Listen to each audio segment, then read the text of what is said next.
Yeah, it's about to get dark in here. Hotep, Black Lion Supreme, Decent. You already know, man. Shoot. Ah,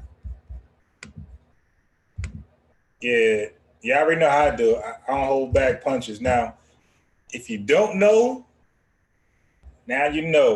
I'm a huge supporter and fan of Malcolm X. You dig? I got a lot of books on my man, a lot of information.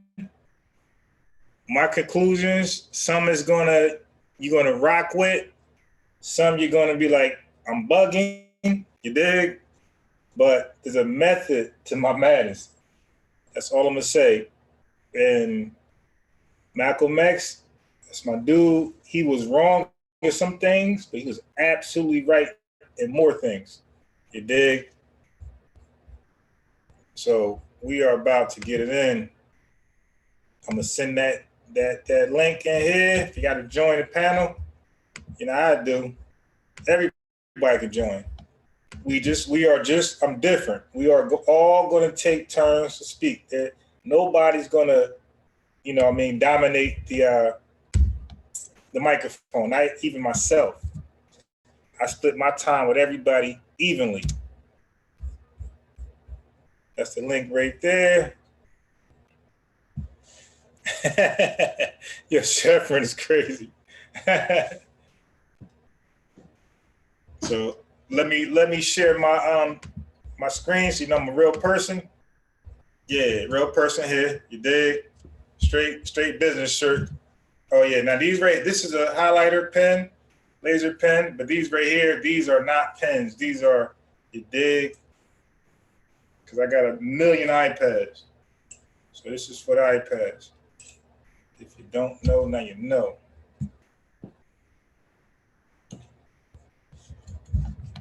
Yeah, but I got so many books on Malcolm.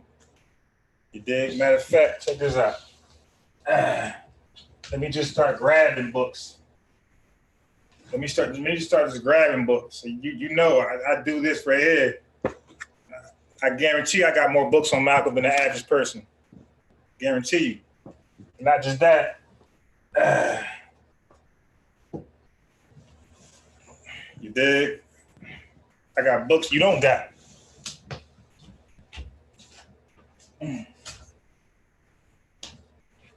I got books you don't got. Guarantee that. Dig? What you know about this? What you know about the Supreme Guideline to Ministry? All right.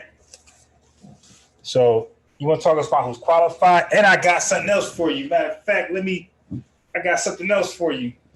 Because Saneta was showing pictures of how you put in work. So I got to show my pictures of how I put in work also. I got something for you.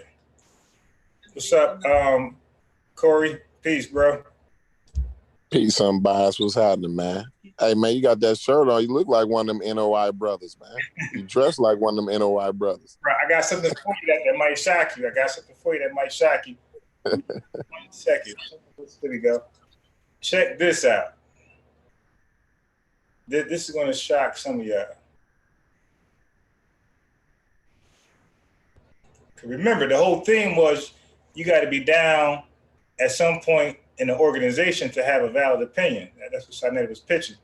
So I just want to show how I was in an organization at one point, and I want to just show and prove fast. Hey,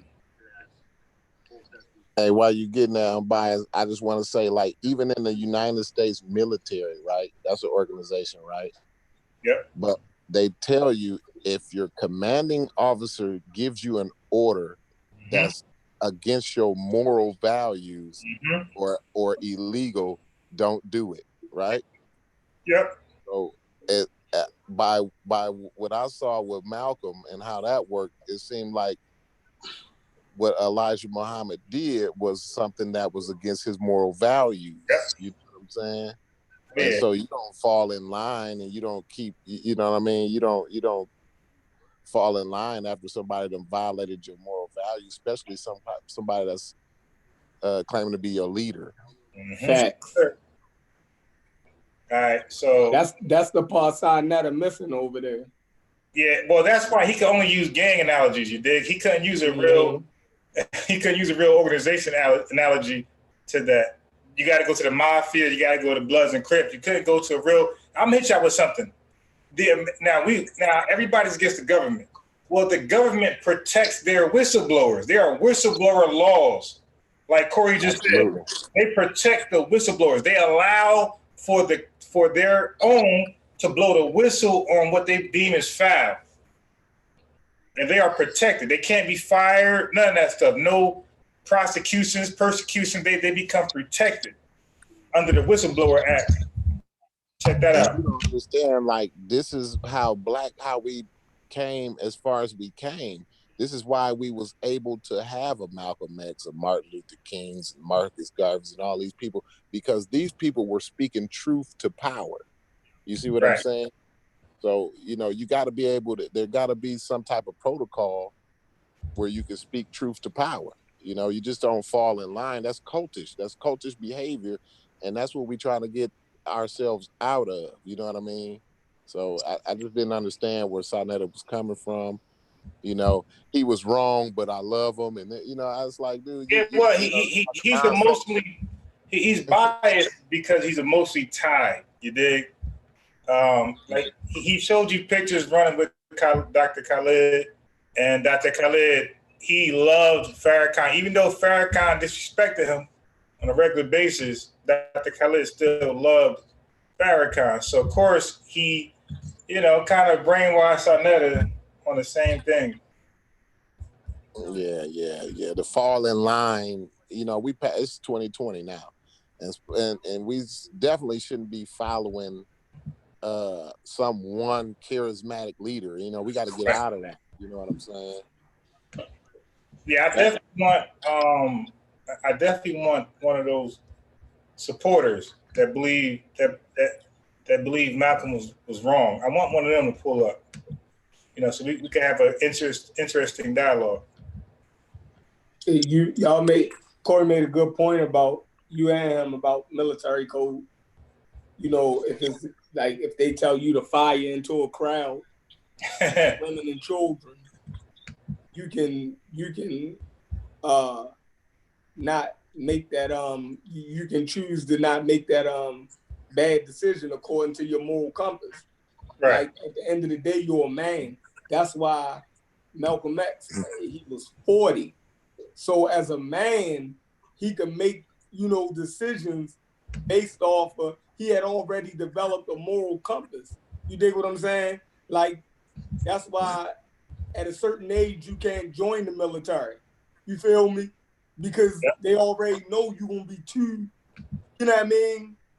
You're going to be able to... You can't teach your old dog new tricks. Yeah, like, it's certain things they won't get. When you 35, it's certain things that they ain't going to be able to talk to you a certain type of way. You feel me? They ain't gonna be able to give you wild commands. They can't brainwash you. You feel me? Even though Malcolm went along with the brainwashing, you feel me? He was affected by it. But 40-year-old man, he still was like, right is right and wrong is wrong. You feel me?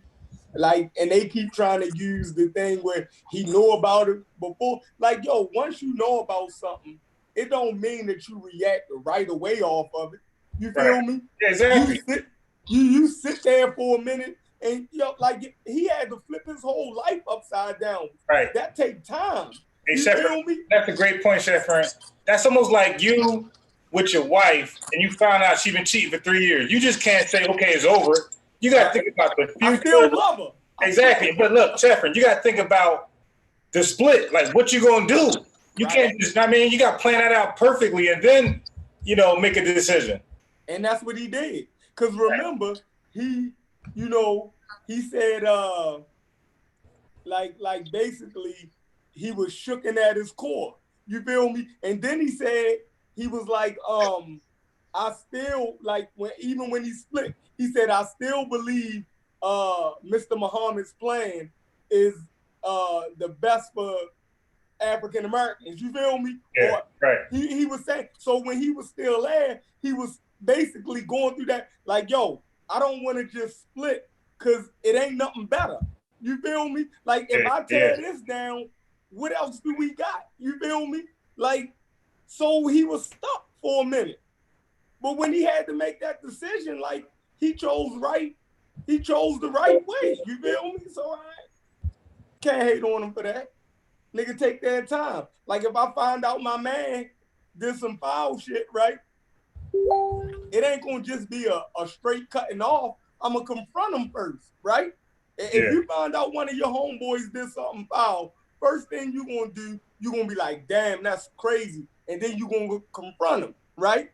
Now, when you confront him, if he say he did the shit, then you move to B, C, and D in a relationship. You know what I mean? Then it's like, yo, well, is you gonna correct yourself? Is you gonna get that, you know what I mean? Yeah. Take care of that bullshit you did. Right. And if he be like, yeah, I'm gonna take care of it. Then after a couple months, you see yo still on the same bullshit. You feel me? Like Malcolm, like, yo, is you gonna take care of them kids? Is you gonna pay the family some money? What is you gonna do? Right. You feel me? Yeah. that nigga, yeah, I'm gonna take care of it. Hey, and then too, like, it's a lot of people that say, well, you know, he had to respect Elijah Muhammad because Elijah Muhammad made him and this, that, and the other. It's like, man, nobody made Malcolm X. Malcolm X, I wouldn't know nothing about the NOI if it wasn't for Malcolm X. I wouldn't know who the hell Elijah Muhammad is if it wasn't for Malcolm X. And maybe that's just me, maybe because of where I'm at in my geographical location. You know what I mean? All of us, Corey. You know, but yeah, he was his own man. He was already a leader. Even when he was in his drug days, in his pimping days, he was still a leader. You know what I'm saying? So, you know, nobody made him. He had a dad that, you know, he done been through things way before the Nation of Islam. You know, he got hunkies burning down his crib in Michigan and shit like that. You know what I mean? And all kind of shit, you know, that his family was going through.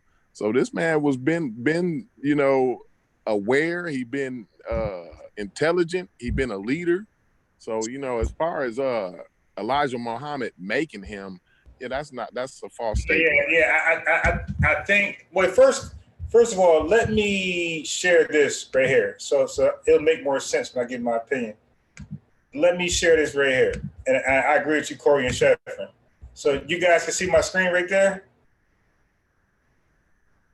Mm-hmm. Yeah, I see it. Okay, so that was me at the age like 25. Yes, I had cornrows selling final calls. You dig? So I had cornrows. I had for about a couple years. I went to Miles Marriott, anything with cornrows, selling final calls. So now to add to your point, bro, is that the Nation of Islam does not make you who you are. So when I joined, I was who I was before I joined. You dig? So when I joined, I decided to study harder than everybody else. You know, I decided to do things. Nobody told me what I had to do. They had resources and books, and they said, you know, this is what we have. This is what we read. Many people didn't read them, like especially the book How to Eat to Live. Like people ran from that book.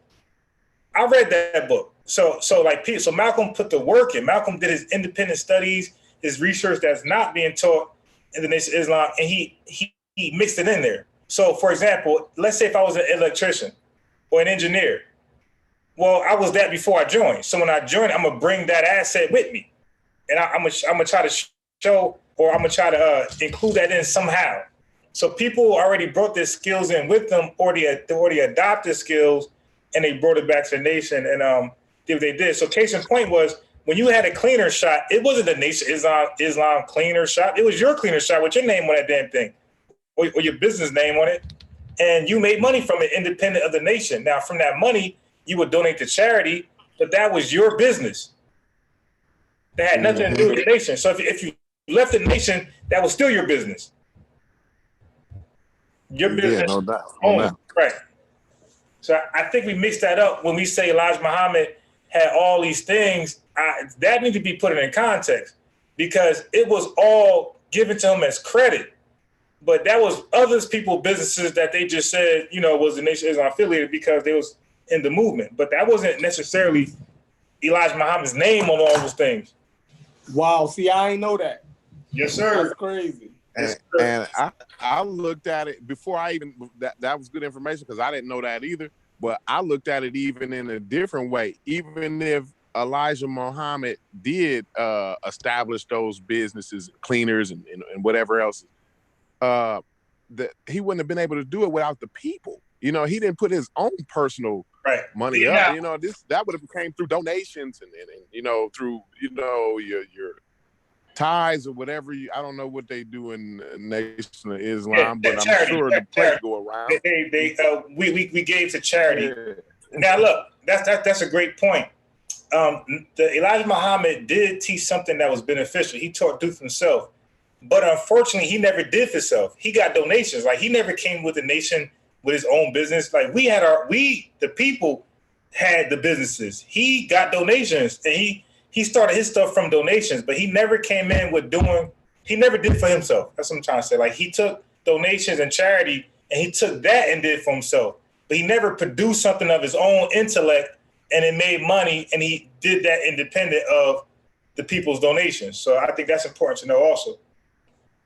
Yeah, then they be like, well, he had all of this, so, you know, nobody else is doing that and this, that, you know, it don't, like, I don't care like how much you got, you know what I'm saying, and you know, making money. You know, he knew how to market and handle businesses and everything, but that don't mean everything he did was good and you're supposed to just fall in line. You know what I'm saying?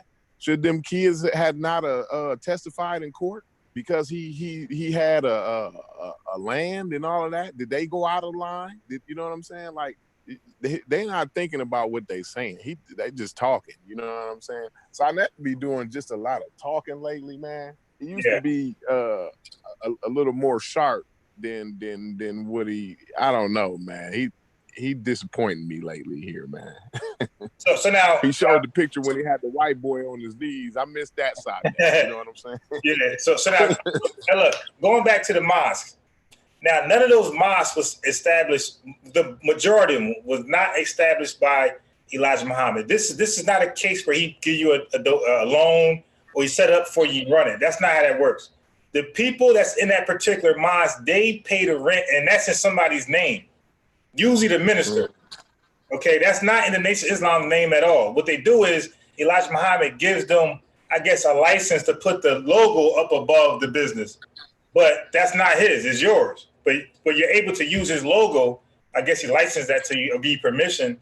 But the actual mosque, that's not his at all. Like, he's in control of it because you agree that he's the leader of the organization. But the mosque itself is not his. So you could rebel and still keep the mosque. Mm-hmm. Oh, okay. Yeah.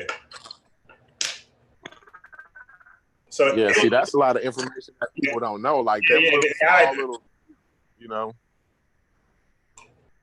But we gotta pay that rent every month, or we're gonna be relocating somewhere else. And Corey and Chef, and that's what they do, because at some point you're gonna lose members, or members gonna lose their job, and they can't make the bill, so they end up moving around. Anybody know the Nation of Islam? They're not, for the most part, they're not located in one mosque. You know, every year, they move around because it takes bills. It takes bills to keep those places, so they move around. Yeah, but none of the people that was in agreements with SANETER, I don't see none of them in the chat. Yeah, they you know what? SANETER said he said Malcolm was wrong. Everybody's wrong. Okay, but look, please ask a follower or someone who respects Elijah Muhammad. Was he wrong at anything? I'm trying to tell you, bro, they're going to act like he's never wrong. They are going to. They're going to say he's never wrong, and Malcolm was 100% wrong. Like, they won't give him any blame at all in the whole, controversy between him and Malcolm. What the hell is my thing? Oh, here we go. So now, SANETER brought up the economic blueprint from Elijah Muhammad. Is anybody aware of that? The economic blueprint from Elijah Muhammad? Nope, I'm not really that familiar with the Nation of Islam myself, man. I was just a big fan of Malcolm X. That was it. All right. Okay. So what about you, Chef? My dad gave me posters. Hey, Chef, what about you? Are you familiar with the blueprint that everybody talks about from Elijah Muhammad? Yeah. Okay. What do you know of it, if anything? Basically, what book? Is it the Message to the? Which one was it? Yeah, Message to the Black Man. This book right here. They got a chapter called Economic Blueprint. Yeah, that's excerpts of different things he wrote and said. It ain't. Well, okay. My whole point is this: we got to keep in mind. We got to keep in mind what Elijah Muhammad said himself. He said he only had a third grade education. Okay, that's true. So if you only had a third grade education, then you're not going to know that much about economics. This is an economic book right here. All right. So this goes into everything you need to know about economics. Elijah Muhammad, when you read his blueprint, he included all 22 so-called million blacks to contribute to the plan for it to work. Now, you know, in business, you never assume everybody will participate. So when Elijah Muhammad said donate 25%, his blueprint was based upon every black man and woman contributing to the plan. And his numbers was based off that all across the board. All 22 so-called million black people contributing or, you know, going along with the plan. So if, let's say, a quarter didn't go along with the plan, then the numbers are all screwed up. They're wrong. So I don't know if y'all was aware of that. So say that one more time. I'm biased. What you say now? Elijah Muhammad's economic blueprint was based on every black man and woman contributing to it. Okay. Mm-hmm. He now which is against any economic plan. Like, you never assume everybody will put in, right? You have to consider that some people, damn near probably most of them won't put in. So if you wrote a business plan and try to get a business loan to any bank, and you assume that all your people are going to support you, you would never get a business loan because that's unrealistic. And he was retarded. If that's what you said. Right. His economic plan was. Right. He had a third grade education. Like, what else do you expect from a third grade education? That was crazy. Yeah. Yeah, exactly. That's what's going to happen. He never read an economic book. Like, none of this information was in there. So he was sitting home. He said, hey, Clark, how many black people in the United States? It was like 22 million. You was like, so if I get 22 million, if I get 22 million so-called Negroes, they all to donate $5, you feel me? Now, bro, if y'all watch Shark Tank, anybody who wants to deal, they can never talk about, like, let's say if you got a hair product, you can't come there and say, well, the hair business, the hair market is $18 billion. Mark Cuban will say, I'm out quick. He was because you can never formulate a plan based upon the potential of something. You got to go off what's realistic. Who's going to actually, support you? You got to have a target audience. You got to have, that's too general. You feel me? Well, Chef, the economic blueprint was that general, bro. It was based on 22 million people, participating. Every last black person basically participated in it. All right. So next is, have you heard the tape recording SANETER played about Malcolm X apologizing? Man, that trash. I didn't hear it, but yeah, I can go for him apologizing because of the situation he was in. You know what I'm saying? Didn't the nation own his house? But Corey, I need a date on that tape. On that exactly, unbiased. And Corey, that date, I believe that date was during the chicken. That apology could have been during the chicken coming his on. 90 days. Right, exactly. During his 90 days. Exactly. Because when you follow Malcolm X, and when you see how violent he was talking against Elijah Muhammad, remember, he said that Malcolm X said that Elijah Muhammad never taught pro-blackness in any of his books, and he didn't. This is Malcolm X wording. He said he only picked up Arabian. Malcolm X said Elijah Muhammad was anti-black. This is Malcolm talking, and he was thoroughly convinced that Elijah Muhammad was anti-black. Like he said, anti-African. He said everything he said about Africa was negative, and he said this consistently. But then you want to apologize later, and then he also, like he said, with the young girl thing, okay, whether it was legal or illegal or whatever, it doesn't matter, because in the Message of the Black Man, Elijah Muhammad said, although Muslims practice polygamy in the Quran, he said, we don't do that because this ain't the time and day for it. So he gave all of his men and women instructions that the NOI do not practice polygamy. But then he went and had 19 kids. Exactly. That's exactly. Every single time you have a charismatic leader, you know, that's the type of stuff you get out of it. Look at all the organizations, man, that you know that we've had and been through, man. You know, every last one of them, some type of issue come up where they sleeping with the kids, or you know, they cheating on the church. You know, you know what I'm saying, stopping by the house while the husband at work and all this old bullshit. You know, it's always that one leader that everybody looking at. You know what I'm saying? That everybody looking up to the authority that you're supposed to fall in line with. He abusing his power. He abusing his authority. You know what I'm saying?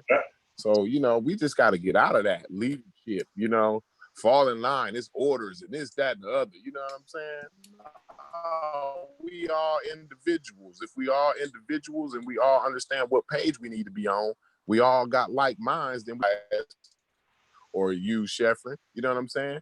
You're a grown man, you know what I'm saying? If you want to get down with what I'm doing, then you down with what I'm doing because that's what you want to do, you know what I'm saying? Because you feel like that's right. But soon you are breaking up, Corey. Out of line. Soon as I do something that, you know, I was down with what you was doing before, but this shit here now that my bad. Let me get my tablet. We all mean though. Yeah, you were breaking up heavy. Oh, God. All right, let me get my tablet. Is that Kansu? My iPad. Yes, sir. Yes, sir. Peace, bro. How are you? Peace, brother. How are you? Kansu, peace. What up, bro? Hey, peace, King. How are you, Corey? All right. So, what are your thoughts, Kansu? You know, peace to everyone. Peace to Raw Squad. Peace to you, brother. Peace. Everyone on the panel. You know, personally, I think it's a byproduct. Peace, peace, brother. Brother L. I do think it's a byproduct of, generally speaking, before getting into the minutia of it, I think it's definitely a byproduct of oppressive capitalism and how it affects oppressed people in an isolated environment over a period of time. Because poverty affects things like psychological progression, the ability to adapt in a free environment. It affects your self-esteem, your ability to produce things in an efficient manner when oppression takes away your basic needs. And when we look at Elijah Muhammad and Malcolm X, they are byproducts of poverty. Right.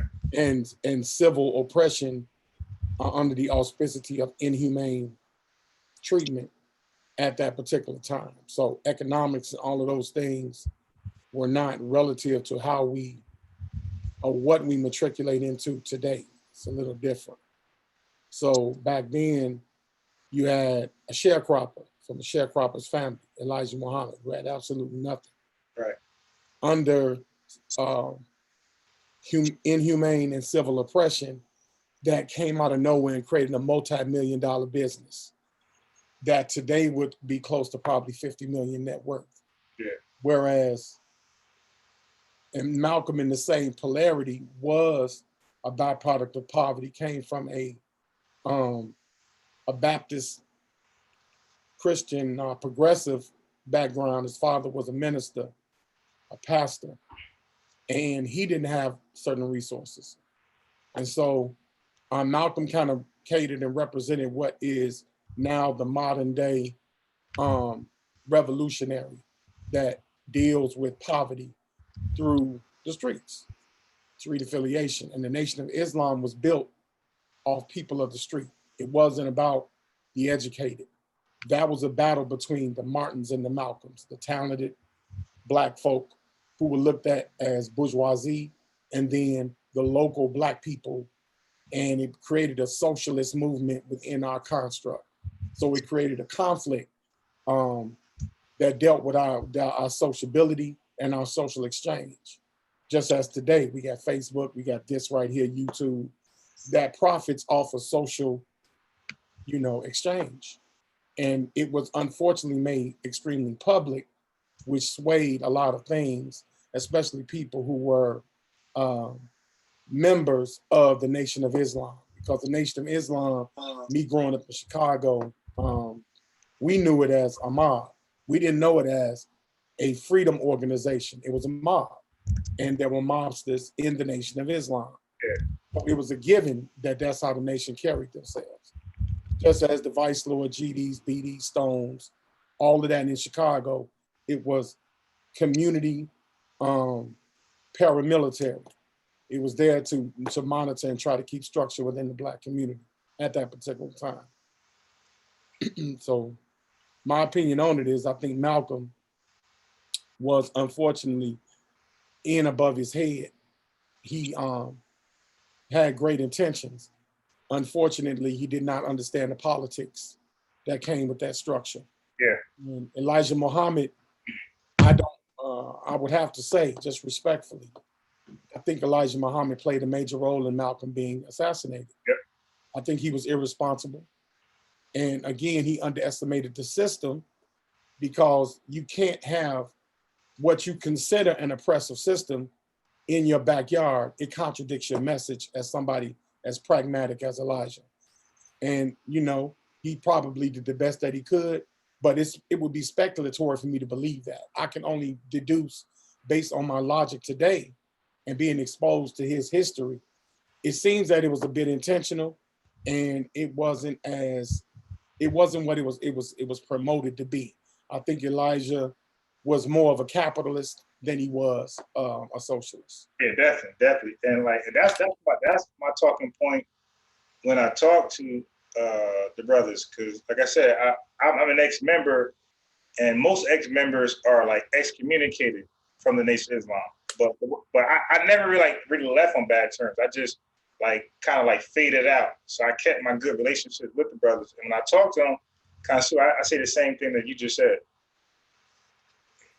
That's right. I was an ex-member too, brother. 5% and ex-member of the Nation. And there's written laws and there's unwritten laws. And it's just certain things that are not to be said. And Kansu, I never met an active member who sided with Malcolm. Never met one. Mm-hmm. I agree. Yeah, and we got to think about that. It's because this is a controversial, event where both are kind of at fault in little things, and you're trying to tell me nobody believes Elijah Muhammad had any fault? That's kind of cultish. So I don't really look at the Nation as an organization as most people do. I look at it as kind of on a cult type level. Mm-hmm. I think one of the issues as modern Black people here in America is that we have an identity issue, and a lot of times we don't see the conflation of ethics and morals, because ethics, that's where religion comes from. That's where ethical code of conduct comes from. But within those ethics that tend to be developed by governmental structures and religions, we each have our own moral individual understanding of things that are cultural to our surroundings. What our parents teach us, the super ego, and what then is, translated into our ego and how we operate in society. In this particular society, there was a conflict because we were never given the equal opportunity to be at liberty with our freedom. We had restrictions, and because civil rights were an encumbrance at that time, we were not unified in human rights. We were not unified in unity. The Nation of Islam was promoting uniformity. Yeah. And that is not a natural environment for a human to flourish in when you're trying to make every human walk, talk, sleep, drink, and act alike. Right. Humans just don't do that. We just don't naturally do that.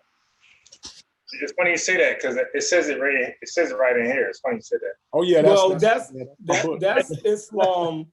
That's Islam. Period. That's not just the Nation of Islam. You feel me? If you look at what they would call Orthodox Islam, it's all predicated around the Prophet, how he ate, how he drank, how he sat, how he, taught. The Hadith walk you through everything, you feel me, to mimic the Prophet. You feel me? Yeah. Like we know how to pray by how he prayed. It tell you how he washed his hands, how he cleaned his ears, the way he wiped his calves down when he, you know what I mean? It's crazy. You feel me? The position that he would sit in when he would eat, it explains almost everything. And if you watch a Muslim, you feel me? They trying to mimic that from 1600 years ago. Yeah. That personal example of of Muhammad. So it's like it's crazy, but that's religion, period, right? If you ever go to a church, right, that has a big time preacher, you'll start seeing the males in that church acting like that preacher. You feel? I'm saying they're mannerisms. Yeah. You feel me? They're mannerisms. Even the way preachers speak today, you feel me? You can hear they mimicking something. Yeah. You dig what I'm saying? It's like in their cadence, everything, even in a regular conversation, they can't even turn the shit off. You feel me? The shit crazy. Yo, you be in the barbershop talking to them like, yo, we talking about the game, and we talking about yo hit the jumper. You sound like you preaching. You can't even turn it off. So that thing about conformity, you feel me? Like once you get into a culture or a cult and you surround it, I could guarantee you. And I never was around none of these guys, right? But what they call it, the Nuwabians. Those people who probably lived on the land, they probably had a lot of the same mannerisms or started developing mannerisms. Like what's the nigga name who locked up? York. Yeah, Malachi York. You know what I mean? That's just the way it is. Yeah. Like it becomes cultish. When you got a figure, you know what I mean, to look at, you gonna start emulating that figure. You feel me? You gonna start trying to. It becomes a model. You dig what I'm saying? It becomes a model. It's dangerous. Yeah, Corey, you were breaking up, but you're back now. Yeah, like Kansu was saying, it seems like Malcolm was kind of duped because he was thinking he was getting into a real honest movement that had a plan and, it was for Black people, but actually he was getting himself into another game. You know what I'm saying? Facts. So, he felt duped, he felt, what I mean, like betrayed, you know what I mean? There's a lot of, that's what I got out of the documentary and, from the little books I read. And, from the little movies I've read. Did all y'all watch the documentary? I didn't watch it. Okay. Hey, Consul, you watched the documentary? Yeah, I saw it. Mm-hmm. Yeah. Well, in that, Corey, he was saying how, like, when I think it was a brother in LA got killed, and Malcolm wanted to do something about it, and Elijah, basically called me like, "Nah, yo, we ain't doing shit about that." You feel me? They said Malcolm felt like, "Oh, you playing games? Like, I'm serious." Yeah. You feel me? Like, I'm out here, my reputation on the line. You feel me? People looking at me. I'm out here selling all these Wolf tickets. You feel me? Now it's time to put in work. And you tell me that, you feel me? Like, so he felt like, yo, my reputation on the line. You know what I mean? Like, I've been out here selling all these Wolf tickets. Now it's time to put in action. And you telling me, we ain't gonna do it. You know what I mean? They say Elijah Muhammad was like, basically, I ain't finna go to war with the police. You feel me? And Malcolm was like, yo, we done built this fruit of Islam. We out here marching, showing power. Like, this is the perfect time to show power. Yeah. Like, it's cool to show it against Black people, but when it's time to show it against the people that we really supposed to be beefing with, you gonna tell me to pull back? Like, that was... Yeah. They want no smoke. And I'm trying to tell you, when you guys say Malcolm X felt like he was duped, you guys are spot on. Because when I joined the Nation of Islam, it was a lot of like Black talk, revolutionary, we need to come together, protect and elevate the Black man. That message to the Black man, rhetoric. But when I joined, bruh, as soon as I joined my first class, it was all about Master Farad Muhammad. I'm like, who's that? The white man. Yeah. It was. I'm like, who's that? Like, I didn't sign up for that. I signed up for, to do something for my people in the slums. Let's go and try to do something. Some Black Panther type, mission. But it was more like just the spiritual, like that. The activism just wasn't there. Like, we'll go out once in a blue moon and knock on doors. But even then, it was to preach the religion. Like, nothing was really activism. So like that kind of like made me feel like kind of crazy. Like, yeah, I was never really spiritual, growing up. So I didn't want to be spiritual. I wanted to like do stuff. So they turned you into a Muslim Jehovah's Witness. You start knocking. That's another thing. What I don't be understand. Like, you got like SANETER tonight. He like, so what is y'all niggas doing better than that? What is you niggas doing better than the Nation of Islam? It's like, man, not killing each other. Right. Yeah. And it's a lot of people that's doing things other than the Nation of Islam. It's just not publicized. It's not in the public. Yeah, but what is the Nation of Islam actually doing? Like, let's talk about money. What are they doing? Extorting little kids to sell their newspapers and taking the money. Like, shit crazy, yo. Yeah, how are you selling? How much is the Nation of Islam worth? What is their net worth? Does anybody know? It's different nations of Islam, man. They might be in debt. Well, I'm talking about as far as they're not going to promote Farrakhan and them. Farrakhan probably got millions of dollars, don't he? Man, he probably do, but I wouldn't be surprised if they was in debt. Because like the papers. Okay, now we're in the age of, like, first of all, they're papers, brothers. Trust me. If you go on the Nation of Islam website, the whole paper is there. So it's like, why would I pay for it when it's free on the internet? So I will pay for it just for support. Right. But it's $2 now. A lot of people don't got $2, and they can just go on the website and check out the whole article. So like they have to. So selling papers, I was selling papers back in like 2006, somewhere around then, and like it was okay then. But now 2020, like everybody's on their phone Googling stuff. Like, nobody want to hold a physical paper. And another thing is, when you buy papers, that's like more stuff to recycle. It's really, it's a new. It's not feasible. Yeah. Yeah, it's outdated. But I still do read the paper though. Just, but it is kind of, I feel you, it's outdated. It's, but people write, when journalists write, they write better than a news reporter would report. You know what I'm saying? To me, in my opinion, And Corey, what I was saying was, don't forget, the paper they're writing, the brothers are selling those papers to make money. Mm-hmm. So now it's harder. Now a lot of those brothers don't really have 9-to-5 jobs because they're taught to do for self. So what I'm trying to say is in 2020, it's even harder to make a living on paper selling in the day and age we are with the Google age. It's hard to make money off selling papers. Right. Yeah, I see that, no doubt. So his whole do for self is meaning like don't work for the white man. Is that what that ties all into that? Yeah, that's what it is. Do for self means don't work for the white man. Now I'm not saying that they say don't work for the white man, but that's pretty much what it's encouraging to do. It's encouraging them to provide employment for yourself. Right. Which is a good thing, but we live in society, and that's not feasible when white people make up 75% of the population and black people make up 12%.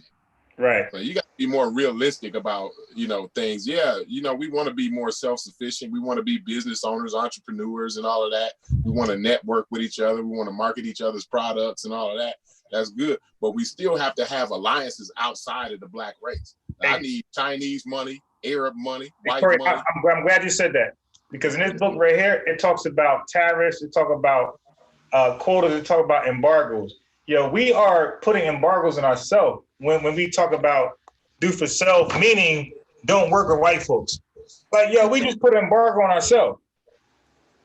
So our sin, when you do that, your sinning is limited. Like, how is it possible to be successful in this country and not work with white folks? Mm-hmm. Like, that's not even realistic. Right. Yeah. Well, I think, personally, I think the misappropriation of how we socialize, the miseducation. I mean, it's an economic issue, but it's an encumbrance of lack of social intelligence, because a racist is going to market race. We know there's one race, there's the human race. Right. The racist is going to market a false dichotomy of black versus white. Yeah. There's a gray area there. You just can't say the whole world is black or it's white. There's a diverse means of interacting with human beings and the human species. We are everywhere, and we interact on different societal levels. So racism in the eyes of an impoverished Black American will not be the same as a continental African in Nigeria. It's not going to be the same thing because the elements are different. The cultures are different. The society is different. The economy is different. So here we deal with capitalism. However, we try to leverage capitalism with socialism, and it does not work. We are in a capitalist government. And right. The first rule of economics in a capitalist government is scarcity. I'm a financial consultant and I teach capitalism. I'm an economist. Right. In teaching, you got to know that your biggest enemy, greatest enemy is going to be scarcity, because it creates a demand to a limited supply. So when we don't invest and propagate in our own culture, our culture is scarce. And so it becomes a commodity, and all it takes is a pragmatic demagogue like Elijah or a Malcolm or a Martin or anyone of that nature to really be able to motivate us and send us in a direction that sometimes isn't healthy. Malachi Z. York, Noble Drew Ali. It's always a pragmatic demagogue for us that stimulates our growth because we don't see value in one another. And it's based on the economic structure of chattel slavery as opposed to historical slavery and genetic slavery. That's different. That's totally different. We know slavery was apparent in Africa, but we're talking about chattelized slavery that had everything to do with byproducts. We became transmitting utilities. It wasn't, the number one motivation wasn't the color of our skin. It was our ability to produce what we consume and then isolate us from benefiting from that consumption. Because we consume $1.2 trillion as our collective people. Right. We don't produce and manufacture what we consume. So we don't recycle and redistribute our economic wealth, whether it be social exchange or actual money or currency. Because we don't see social exchange as money, but it's just as important as money. How we social, like this discussion right now, this is extremely liquid asset. It's it's a lot of liquidity in this conversation because it's about productivity and consumption of it. But we don't see it that way. We want money, but we don't even know what money is. Money is a tax-bearing instrument. It's an instrument of debt. So you have to leverage debt with collateral. You cannot leverage debt by applying more taxes in your pocket. Mm-hmm. Money has no intrinsic value and never did since 75. Nixon took the Brentwood system and made it fiat. So we only have, the money is only good for trade. So if I want a service or good, then I would use that money to enter into a private contract. Then that private contract is what I'm obligated to. But money does not incur wealth. That's not, no, collateral does, bequeathment does, bonding and insurance does when you're living in America, not physical, tangible money.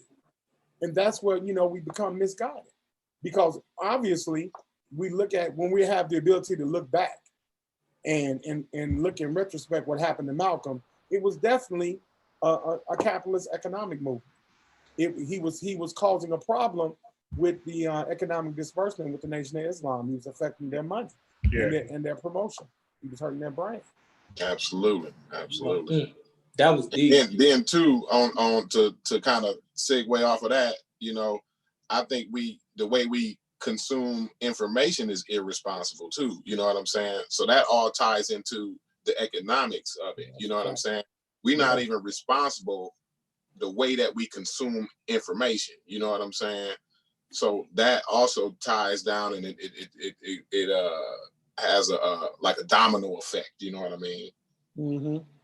So that's why I just had to get off a saw joint.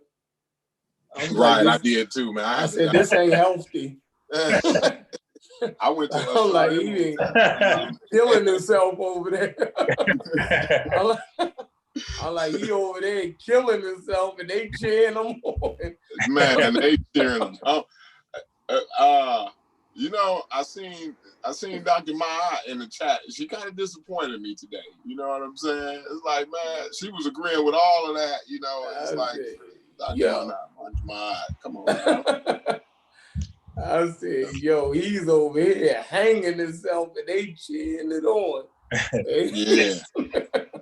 Hey, Corey, but the thing about Dr. Maya is that you can actually talk to her and, and get her to understand like what's really going on. Unlike most people. And I'm gonna say most, like, women are more easy to reach than is the brothers. The brothers are hard. Once the brother mind is made up, it's almost like leave him alone. Like my man. Yeah, cause Sean going hard over there. Oh yeah. The moment you disagree with us, they. That dude funny as hell, bro. They like, you need to come on and demonstrate. I'm like, demonstrate. Yeah. I'm like, everybody say is because I said I never seen it called Negro Egyptian. Yeah. I said it's Afro-Asiatic. You need to come demonstrate it. Yeah, it already has been demonstrated. The experts already done that. The best in the field has already done that. So I'm gonna go with them. Y'all want to be Egyptian so bad. Yeah. So I'm good with this new thought. Like the new thought. Listen, man. Like it's new. We'll see it. We'll see what goes. How it goes. But right now, I'm going with the census. I'm going with what's already established. And I'm not challenging the experts. You dig? Because that's the first flag of a pseudo. Start challenging the experts. Right. So that's my problem. I don't mind challenging the experts, but you gotta have equal data. You know what I'm saying? Your methodologies has got to be just as rigorous. You know what I'm saying? You can't come with something you just put together in the garage. You know what I mean? So, not saying that Asar Imhotep did that or not. I respect Asar Imhotep. He's a very intelligent brother, but your methodology and your rigor is all got to be comparable. You know what I mean to the experts. Well, I agree with Ned and Ned. When Ned and Ned was talking about you got to publish your work you know, you got to do that. Like, if you ain't doing that, then like I can't really take you serious. And that just me. Yeah. And then, you know, like I said, scrutiny, you know, when you scrutinize something, you know, people go to attacking you. That's a red flag to me too. You know what I'm saying? Like, you know, they get at you, you know, how you going against the star and this, that, and the other. That's that cultic behavior, man. You know what I'm saying? Well, we can all disagree, man. The first cultic behavior was challenging the experts. That was the first red flag right there. Yeah, like you couldn't work with them what they were saying. Yeah. You feel me? Yeah, like when you do that, man, you accept what they saying on this part, but on this part you just then go challenge them on it. Yeah, exactly. Yeah, don't beat me up. You feel me? That's what I'm saying. Like, don't convince me. I'm a layman. Don't convince me. Go talk to the expert. Yeah, that whole conversation is over my head anyway. You know, I don't know nothing about linguistics and nothing, not even close to it. Right. Like, so we don't know if you're telling the truth or not. You feel me? When we go to our Google, it ain't saying what you saying. Right. That's the thing. Like, and like that's what confuses me is that like we say source up and we agree what's a credible source. We agree with the experts. You know, who are the experts?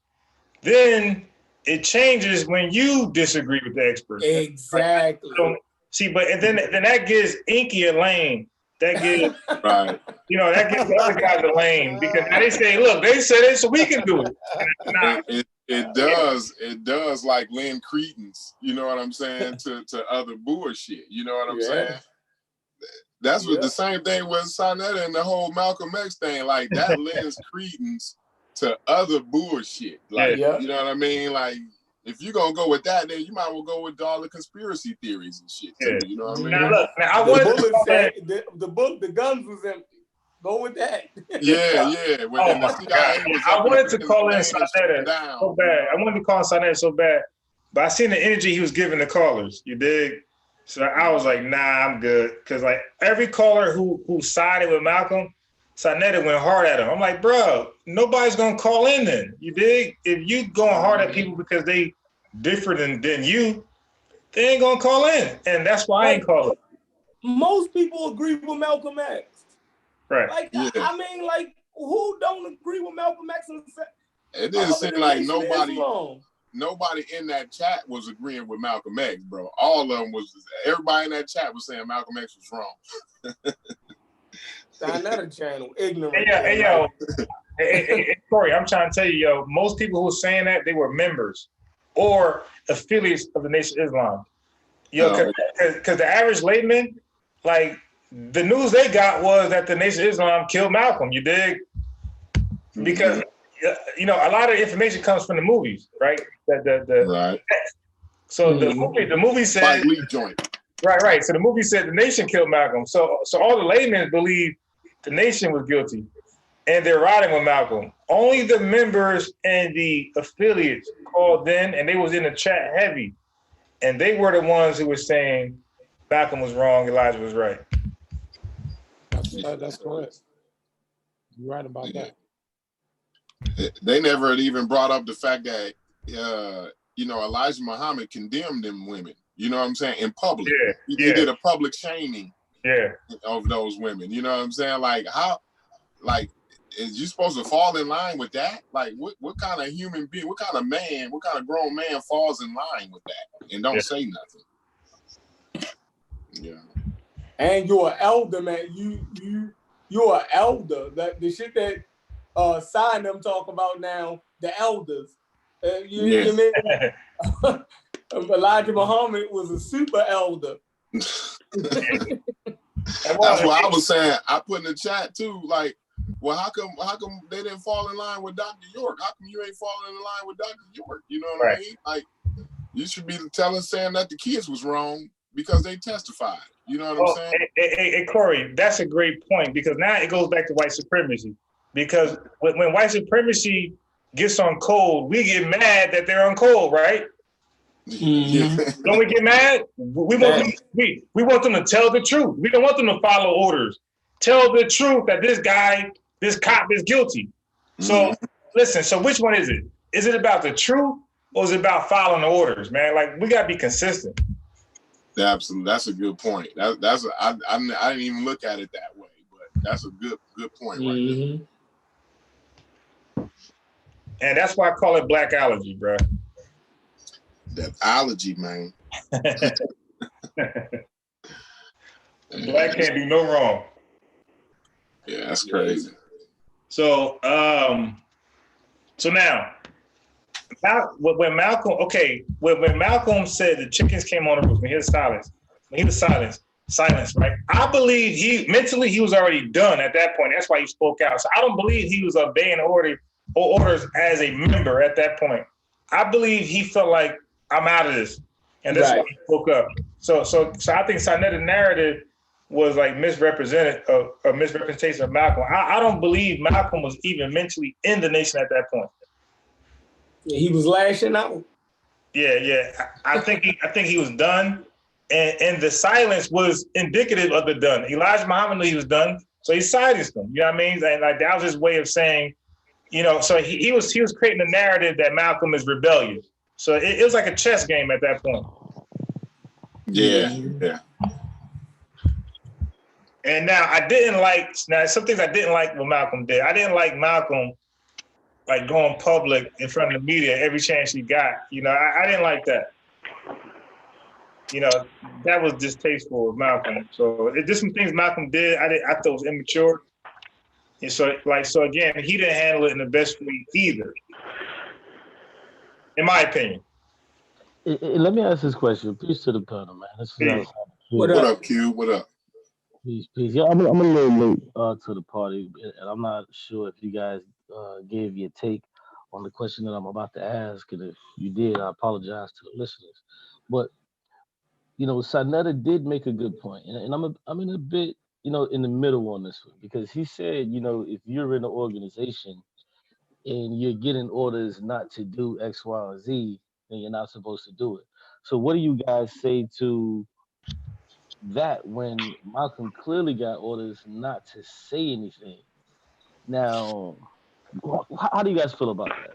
Yeah, we addressed that earlier, and I used the military as an example. I'm sorry if I'm interrupting somebody, but I used the military as an example. You know, when you're in the military, they teach you that if your commanding officer gives you an order that's unlawful or against your moral code, then you are not to follow it. They had a protocol, the whistleblower protocol, where you protect it. You know what I'm saying? So even in the military, even in an organization as big as the United States military, they still got ways for you not to go against your morals. You know what I'm saying? So it's all about a moral code to me. Great point. I agree. I think it's very narcissistic to create an environment that you have to, as an adult, we're supposed to be black adult males, and we'll be treated like black boys by being told what daddy says do. Right. That's very psychologically damaging to create a contradiction when you're developing adult males. And then you teach them to answer and bow down to another adult male. That is very counterproductive, and it's anti-African. We don't raise black boys, we raise black men. So it's not healthy. Absolutely, Kansu. I agree 100 with that. Yeah, and to be honest with you, that's kind of the way I felt about it. Is, you know, like, you know, I do understand orders, but at the end of the day, you know, from what Corey said first, is that, you know, if it goes against your morals, and then, you know, what Kansu said, I'm being treated like a boy. So when you compound those things, it's like, damn, aren't I still a man?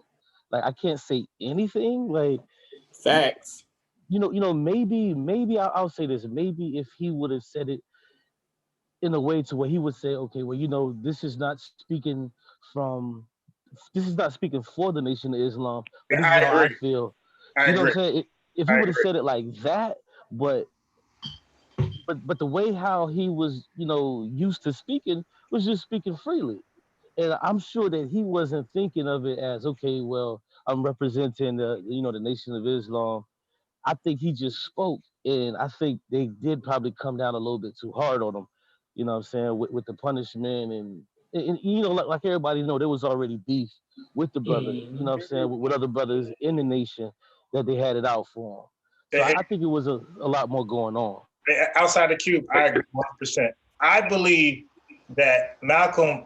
I disagree how Malcolm said it. Like you said, I believe he should have said, "This is my opinion."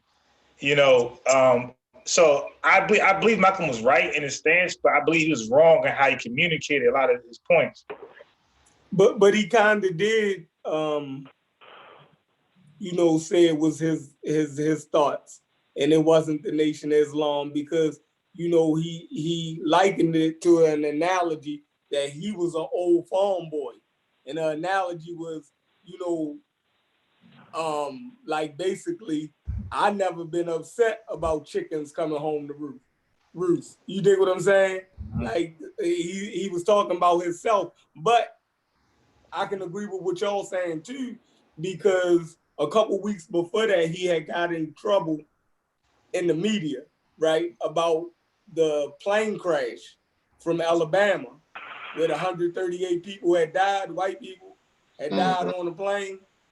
See now, I don't see that, but that's inconsistent, because the Nation of Islam, they would say Allah did that. Right, so, but check the move. Check the move. Yeah, but check the move. It's like what Consul was saying, right? You know, Elijah was a capitalist. You feel me? So he's saying that statement was damaging, right? So it's considered. Now you done said another damaging statement, right? You making us look crazy in front of the nation. You feel me? This can hurt our pockets. Black people like Kennedy. Black people, you know, fly on airplanes. You dig what I'm saying? Like, Seffer, the only thing about that is that when you say black folks like Kennedy, well, black folks like white folks, and they call white folks the devil. Like, there was better language than that.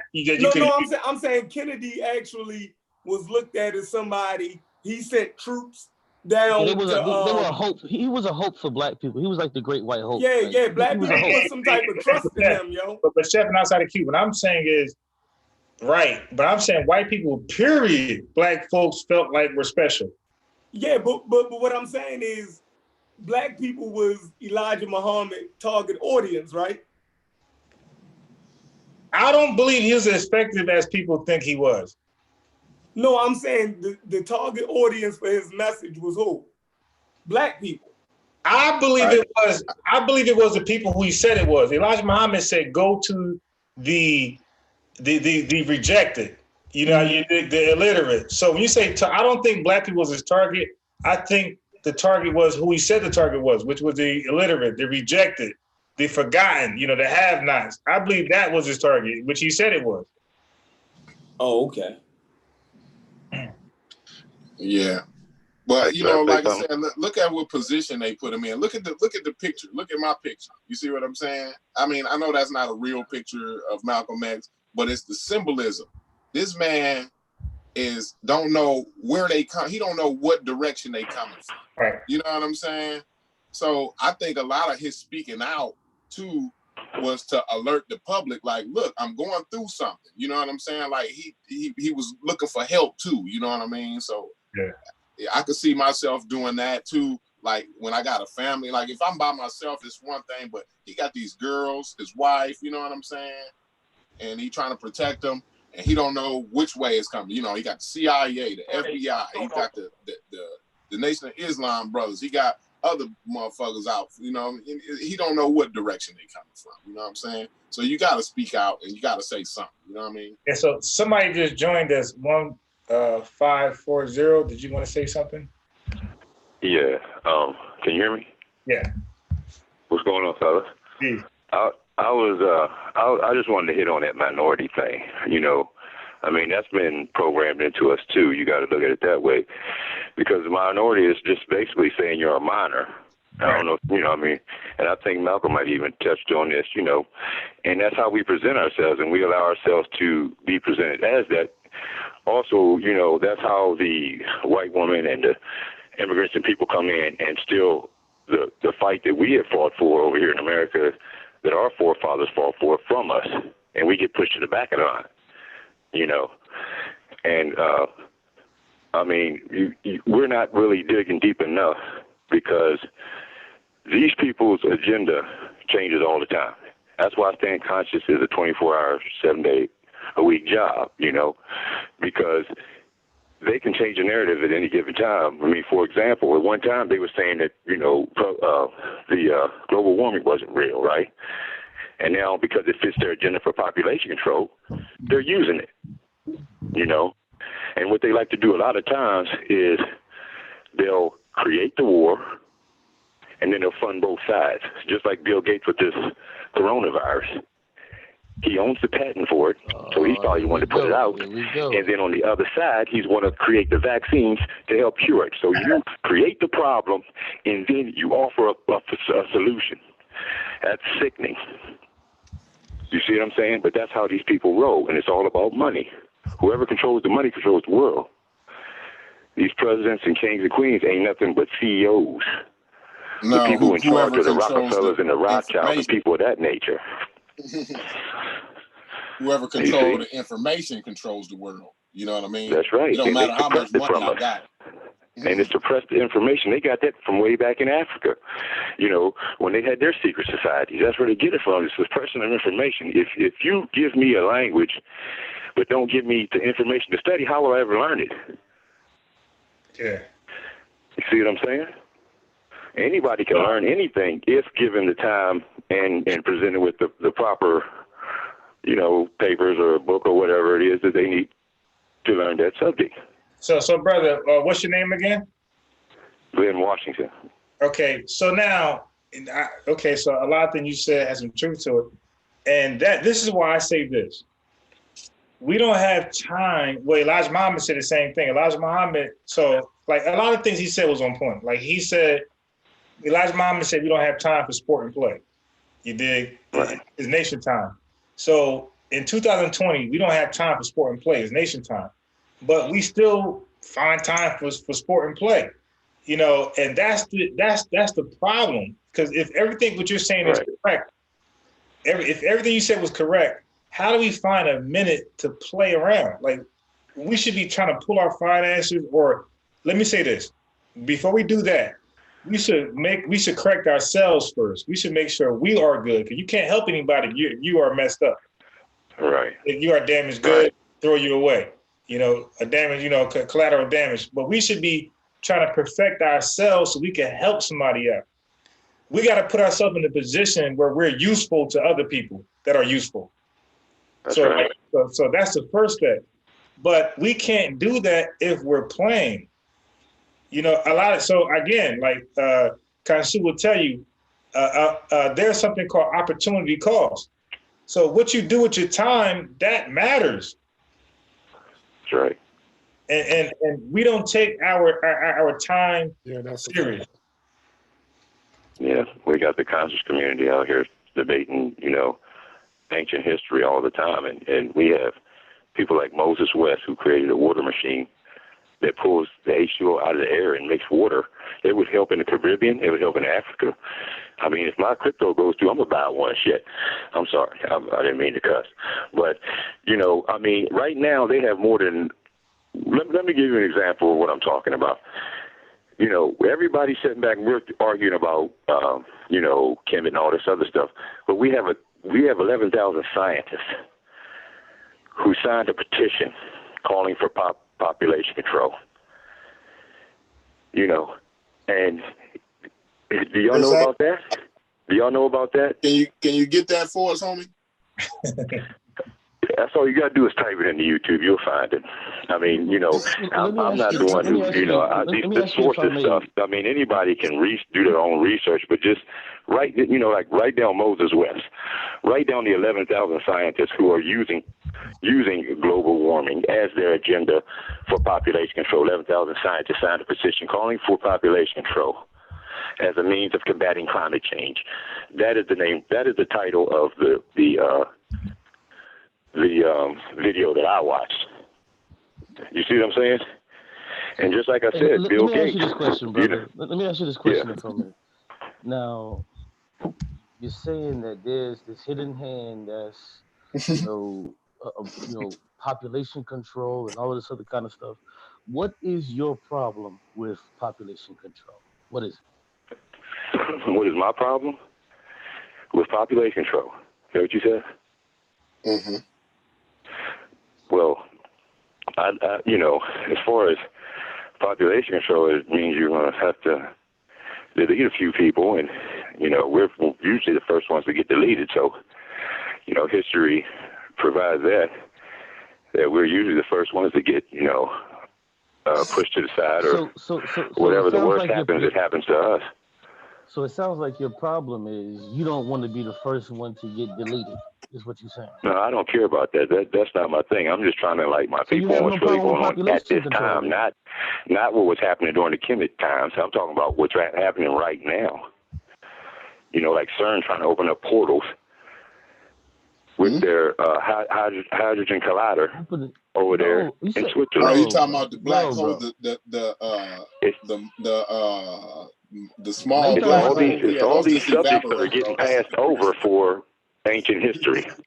The things that are happening right now that could affect us today. It's a portal. It's a black hole, bro. You gotta do just a touch more reading, my man. Those happen. A black hole happens when you collide particles together. You see what I'm saying? But these what are they trying to do? Okay, when you open up a black hole, what do they say that you can do? They say they're trying to open up portals to other dimensions. No, that's not what they do. Black holes, this is a phenomenon. Black hole. A black hole is a phenomenon, a natural phenomenon. Okay, but when you can create it in your lab with that hydrogen collider that they have, that's what I'm saying. Right, not we to say that they can, we need to study the I'm not saying world. they can or they have, but I'm saying just the point that they're trying to. No, they're not trying to. They already when you collide particles like that together, it will create a black hole. These are small, very, very. You can't even see them with your, they so small they evaporate within seconds. So that you got to understand that. But don't you want to understand the natural world? So you would have to create these black holes so you can have a better understanding of the natural world, right? Okay, well, I'll put it to you like this. I'm not going to argue about it because I've seen it. The only thing you have to do is go find the video. Seen what? Now, say it again. No, listen. They're dancing out of the tunnel of CERN. They're doing a dance with the scientists and hired dancers, and they show picks and axes hitting the rock wall. It's like a screen, but it looks like a mountainside, and they're knocking it down, and then all of a sudden here comes the Baphomet's face. Then the Baphomet comes out on the stage. There's like 25 French horns on each side of the stage. All the European dignitaries are sitting there watching this.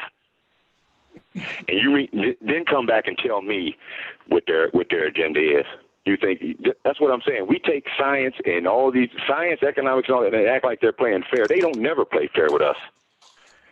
Never.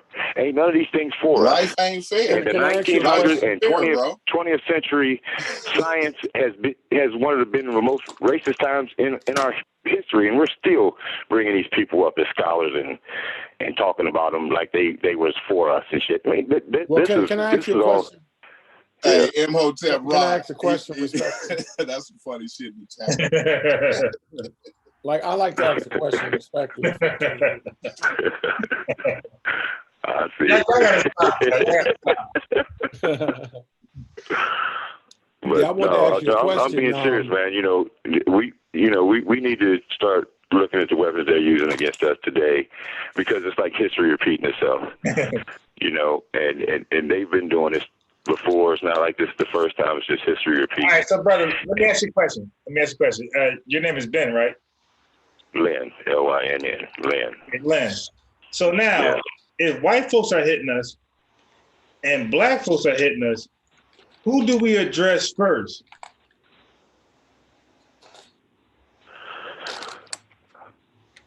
I'd have to say go after the agents first, the ones that are closest to you. Right, us, right? Start calling them out. Whether it be your brother, your uncle, whoever it is. I mean, brother, when I say hitting us, I mean literally physically. Like right now, I can't go out my house. my apartment. I can't go buy what I want and come back here and wear it. I got to dress down like this. I can't wear what I really want to wear because my own people is going to cause me harm. So I'm saying, so we gotta address that at some point, right? Right. Okay, so we need to strategize before we talk about these guys, because if these folks are to open up portals, we can't see them at all on any level, right? So let's first see the ones that's on our level that's causing us harm, which is our own people, unfortunately. So we need to strategize and devise a plan where we can see our own people and neutralize them. Get that threat out the way, ASAP, and then we can build something and try to, combat CERN if what you're saying is true. So, what do you say about that? I mean, I agree with you. We gotta come together, and that's my whole thing. That's why I get so upset when I'm in some of these conscious community videos or listening to live stream. We're not talking about the certain things that we need to. I mean, this is. I mean, you can look this up too. In 1913, when they created the FBI, CIA, the Federal Reserves, and the public school systems under, what's his name? The president. He beat Taft. Woodrow Wilson. He created the school system, and when they created the school system, they wasn't allowing black people to go to school. But they said when they created it that they were creating for submissive workers, people who wouldn't talk back, because it was during the Industrial Revolution. People who wouldn't talk back, they would do their jobs, and they were going to give them the lowest form of education possible or necessary. And you can look that up yourself. I mean, that's a weapon that they use against us. The school system don't teach the truth. We could start there. Because they have our kids from 5 to 13 years old, some of their most influential years, and they're filling them full of BS. Let me ask you a question, Brother Lynn. Yeah. You're Brother Consu. I just want to ask you a question. The information that you're explaining, it seems very detailed and very vast. Where do you get this information from? Like, how do we, in the system of oppression that we're in, and what you're speaking on, how do you distinguish what's trustworthy and what isn't? What is valid information and what isn't?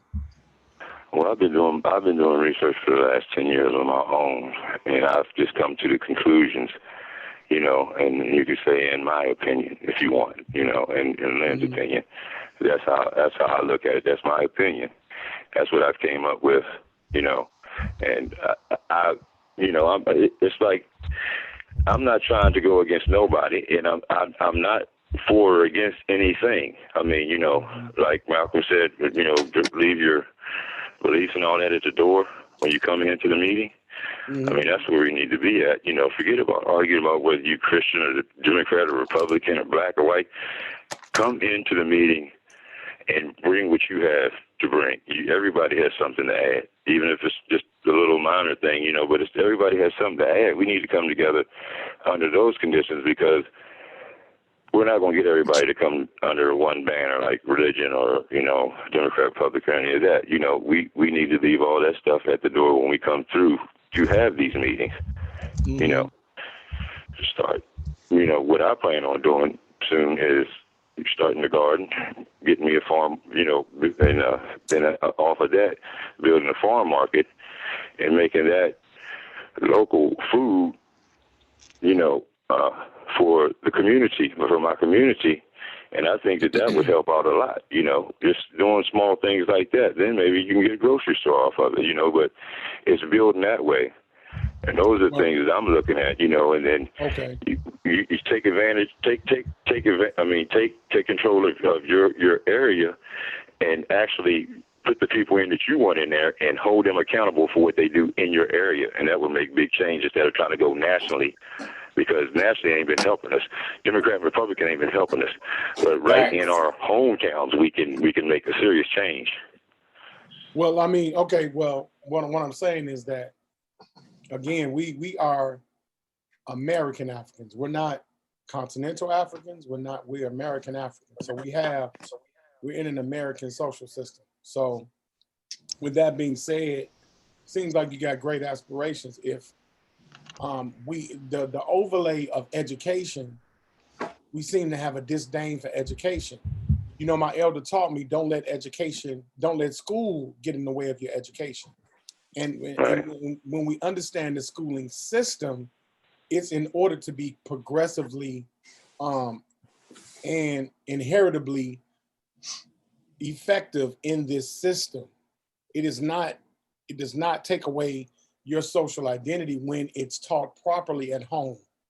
When self-esteem and those kind of things are taught, and sociability and diversification are taught at home, then school can be handled in a realistic fashion.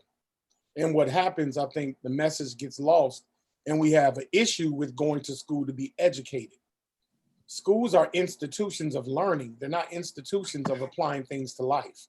That's a different situation. Those morals, dogmas, those are personal situations within a code of ethics system.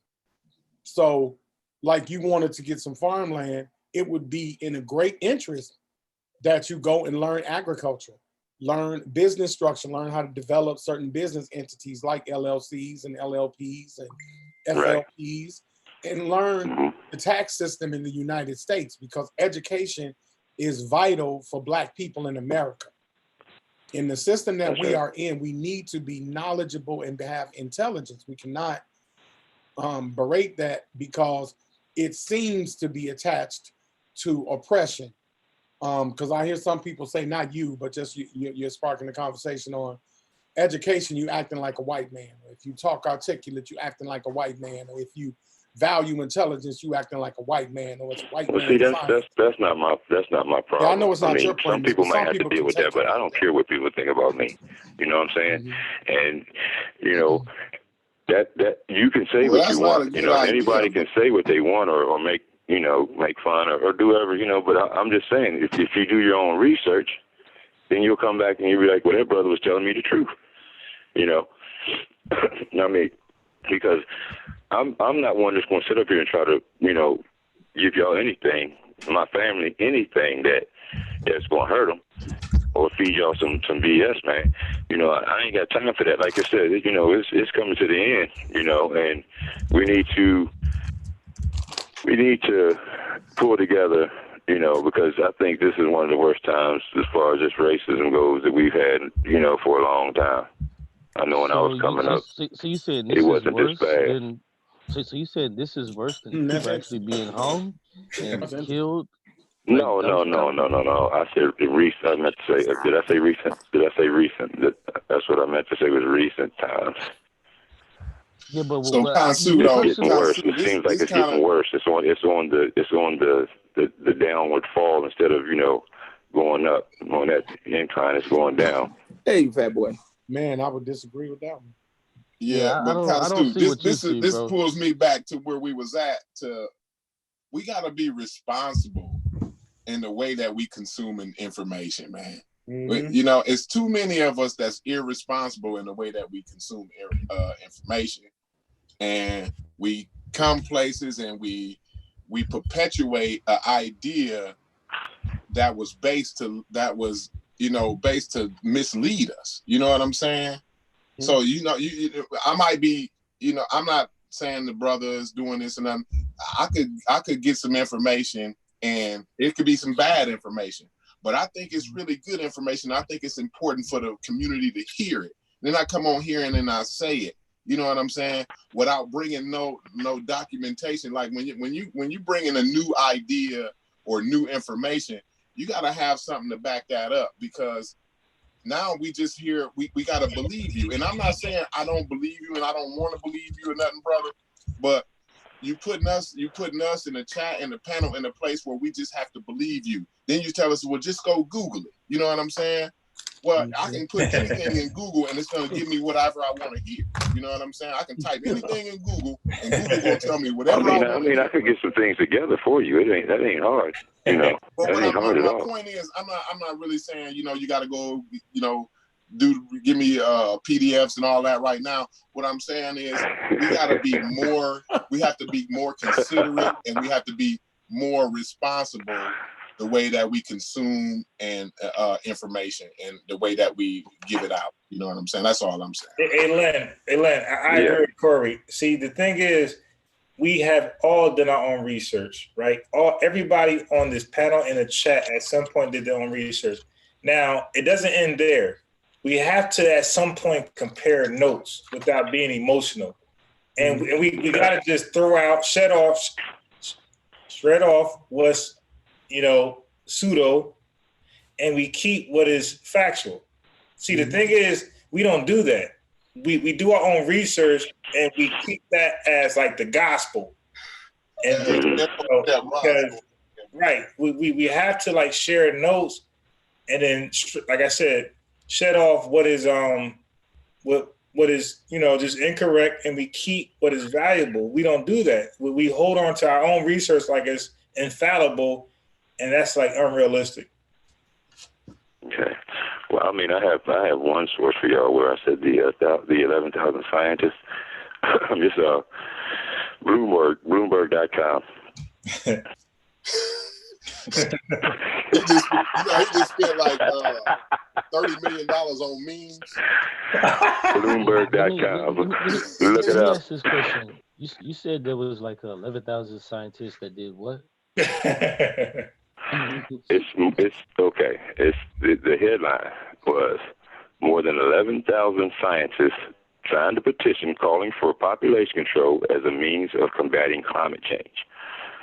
And it's in the climate change section in the Bloomberg report. And then there's also a news channel that I first seen it on was EWTN. I'm not exactly sure what that is, but I just wrote it down as a source. But to get back to what I was saying earlier, you said that 11,000 scientists have signed off on this, and I asked you what was your issue with population control, and it kind of came back void. No, it didn't. I told you. I said we're usually the first ones. They go population control. Yeah, but the reason I said there's too many people in the world, so they're going to. And you're looking at it like they're going to just try to. I mean, I don't know. I can't say this, but some might be looking at it as I'm saying that they're going to try to control the population from here on out. And their thing is like with Bill Gates and his vaccines. He said in a video that his vaccines are going to help solve the population control problem. Bill Gates doesn't have any vaccines. Well, see, hold on. But see, the thing is that he said Bill Gates doesn't have any vaccines.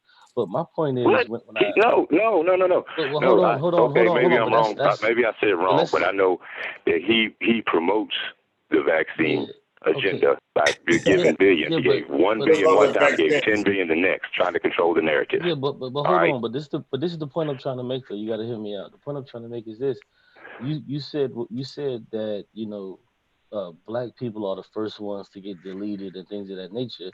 And then I asked you, were you afraid of getting deleted? And you said no. So that kind of nullifies what you said. Right. So that's why I said it came back void when I asked you what was your issue with population control. So then I have to ask you this: does America? Well, first, do you live in America? Yeah. What state do you live in, if you don't mind saying it? Virginia. Okay, so in VA, do they have a problem with population?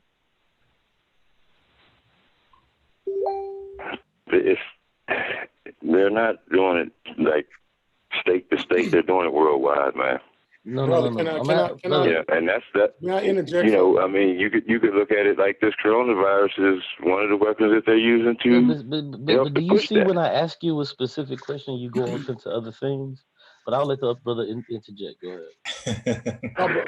Brother Lynn, I was reading the article. I just cross-referenced the article from Bloomberg magazine. Okay. And I kind of want to. I don't want to be wordy, but I just want to read this. It says more than 11,000 experts signed an emergency declaration warning that energy, food, and reproduction must change. 40 years ago, scientists from 50 nations converged on Geneva to discuss what was then called the CO2 climate problem. at the time, with reliance on fossil fuels having helped trigger the 1979 oil crisis, they predicted global warming would eventually become a major environmental challenge. And I'll read this last small paragraph. The scientists got to work building a strategy on how to attack the problem and laying the groundwork for the intergovernmental panel on climate change. So the world's preeminent body of climate scientists convened on this, and their goal was to get ahead of the problem before it was too late. But after a false start, the fossil fuel industry, politics, and the prioritization of economic growth over planetary health slowed them down. Now, it goes into other conjecture about this apparent problem. It's recognized as a problem. In the article, where does it give inference? Because I'm trying to gain understanding here.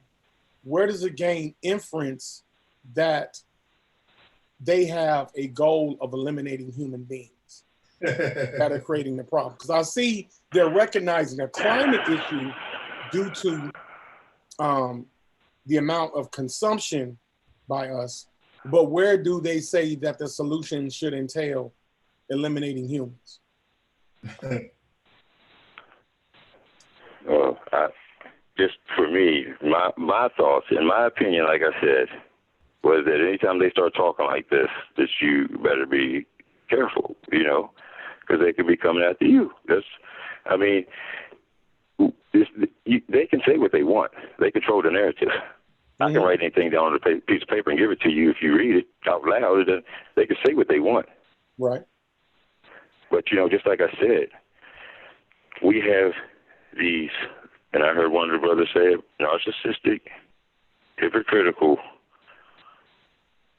crazy people that we're, you know, looking at, telling us that this is the way things are. But when you control the media, mm-hmm. the sports teams, you control the movies, you can say whatever you want, and they have to preach on your narrative.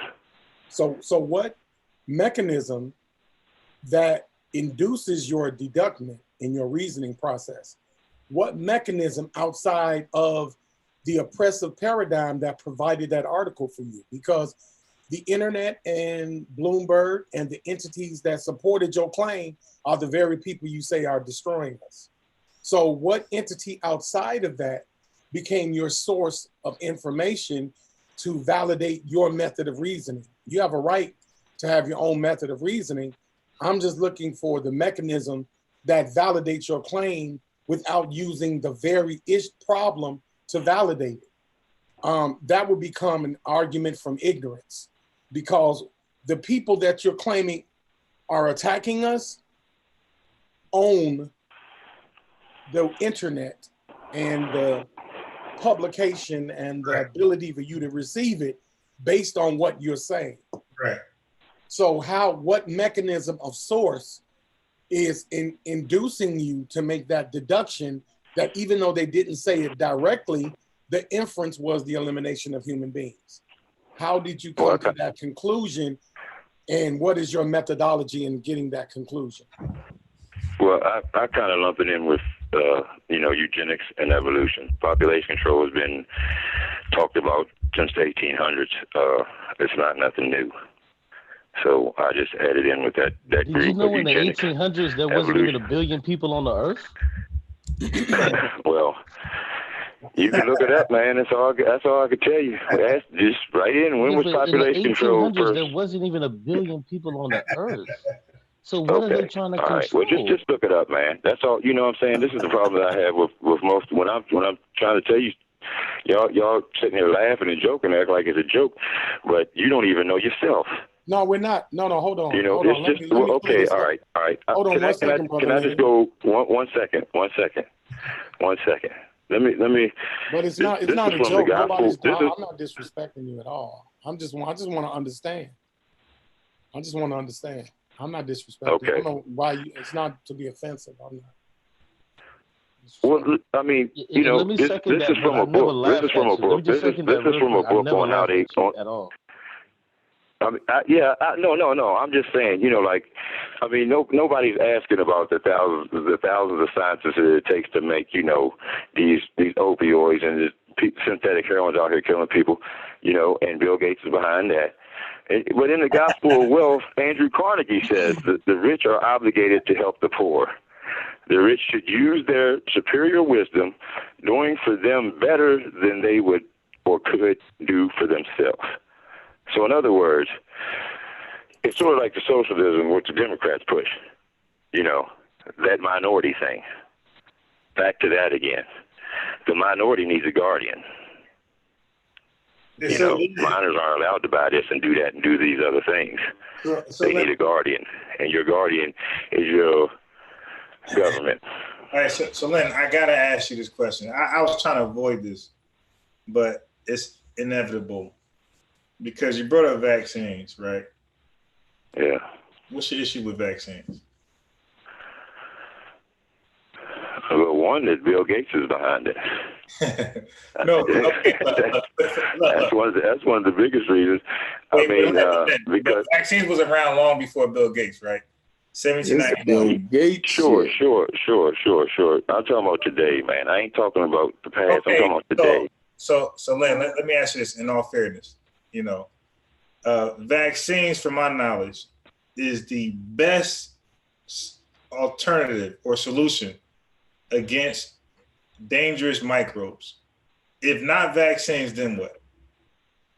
No, I didn't say I was against vaccines. I never said that. I don't think that the vaccines are evil. It's the evil that the vaccines are used for that makes it evil. So what is the evil that vaccines are used for? These scientists are not your friends, brother. I mean, I don't know why y'all think they are. They're not playing fair. They're not your friends. And I don't see why y'all think that they are. It's like you saying, oh, well, they said this, and yeah, okay, they can say what they want. But we know they are against us. They are not for us. So Lynn, who is more smarter than a scientist? Scientists aren't bad, man. I'm not saying scientists are bad. I'm just saying that, these people are agents also. The healthcare, the doctor, he gives you medicine. He passes out medicine that the pharmaceutical company. He's no more than an agent. I mean, you got to put and they're going after our women and kids right now. They're taking our women and kids. You don't think population control is real? Why they fight people up off the grid?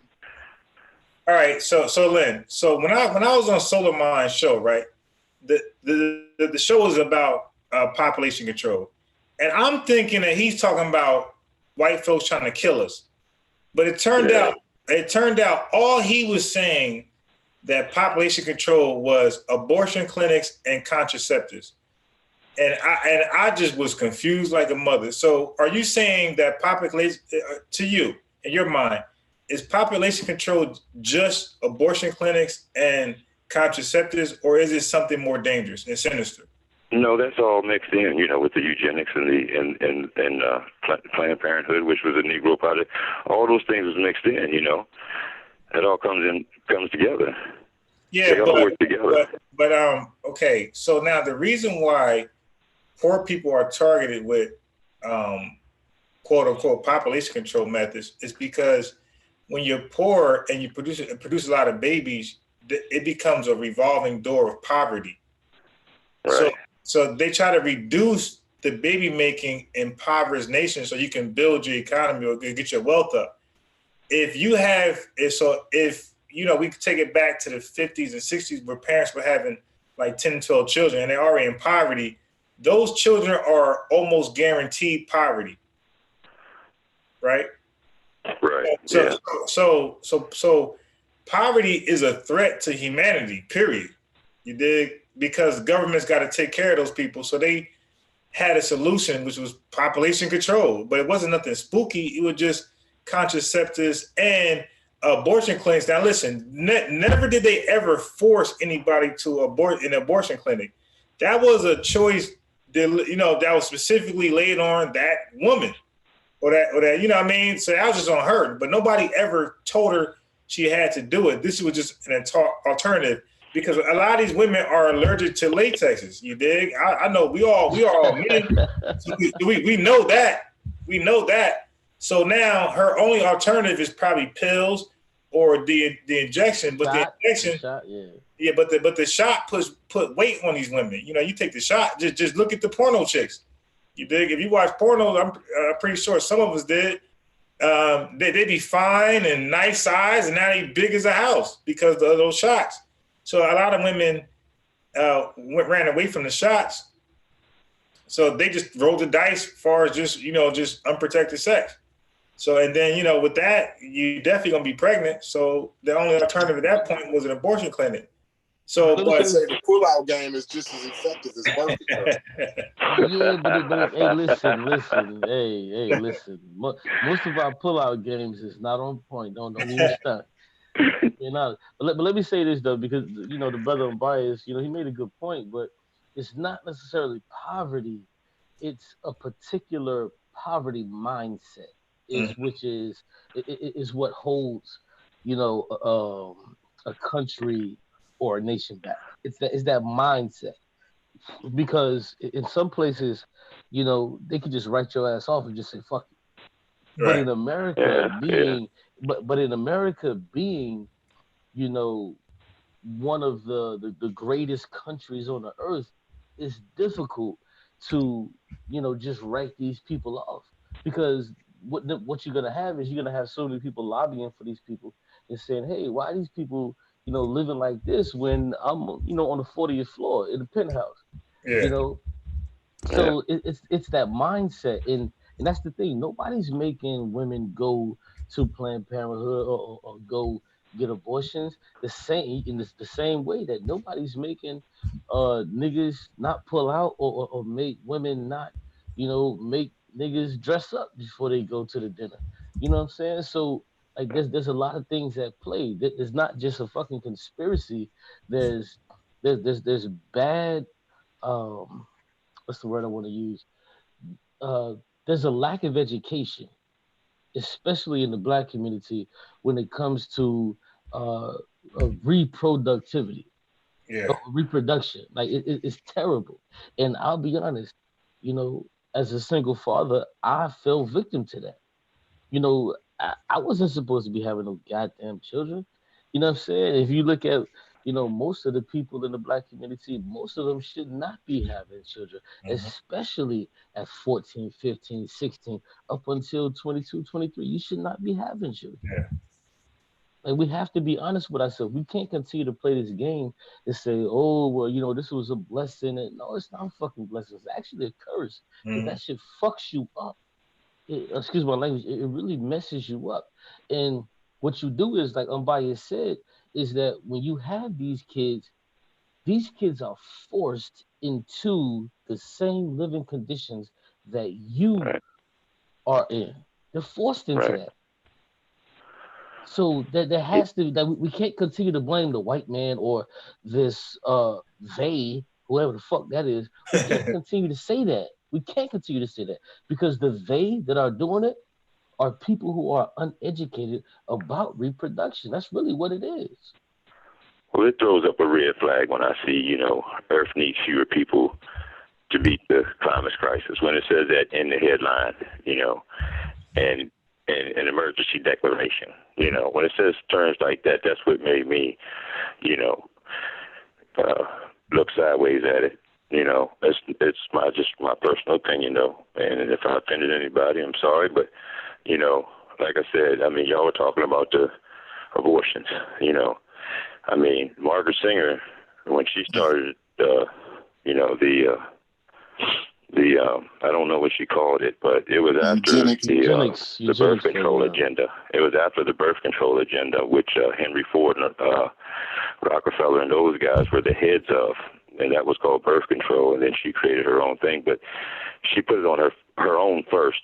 She was also a feminist, and she was saying that, you should be, this is during the Industrial Revolution, and people couldn't afford one child as a, as a married couple, let alone as a single mother. And she's telling the women, go out and be as promiscuous as the men, and, You know, you should be able to do what they do and all this stuff as a feminist. And then on the other side, she's reaping the benefits off of them going out doing that and then coming in having abortions at her clinic. Let me ask you this question. You understand what I mean? But do you put that together? Do you see where I'm coming from? No. I see what you're saying, but I don't put that together the way how you did. Oh, okay. Yeah, so if you're a feminist, you're telling women to go out and be as promiscuous as men. You can go out and do whatever you want, and these women go out here and follow your lead, have sex, get pregnant. You can't. As a family unit, you can't even afford one child. So how is a single mother going to afford that child? The Margaret Sanger's betting on that woman won't be able to afford it, and she will come into her clinic and have an abortion. So she creates the problem, and then she tries to give a solution to it too. Just like I told you before. Well, we have to respect history enough to keep it in its proper context.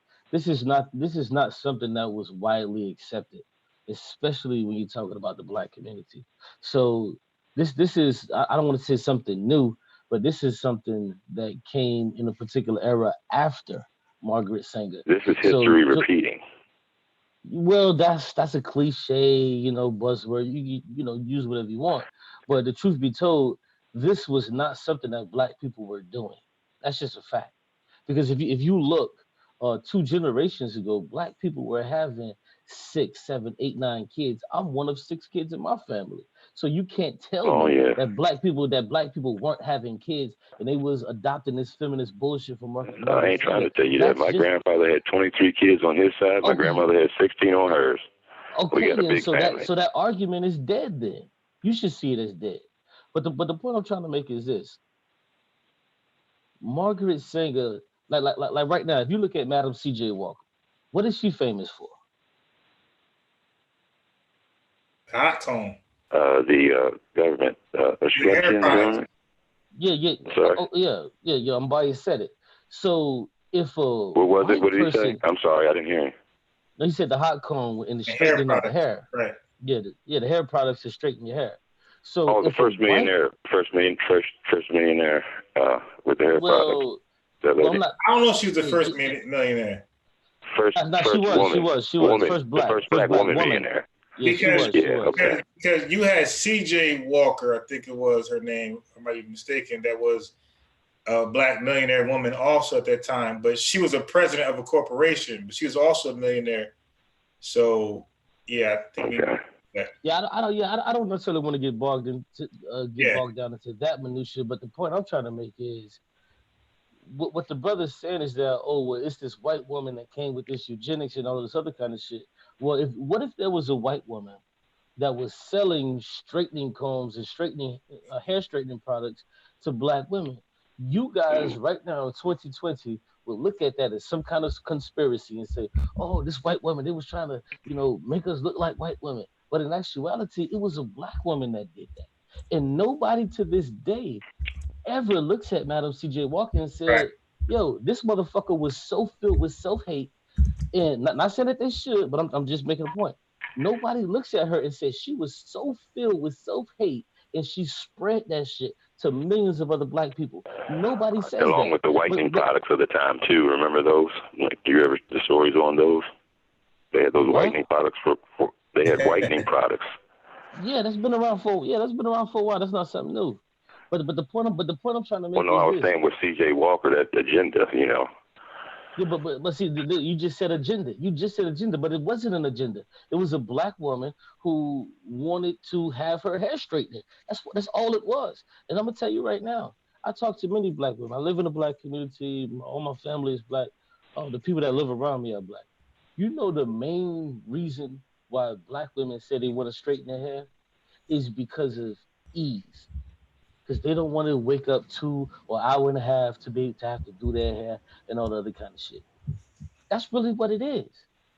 So, and that's why a lot of African women cut their hair off too. So they got to have that problem. Yeah.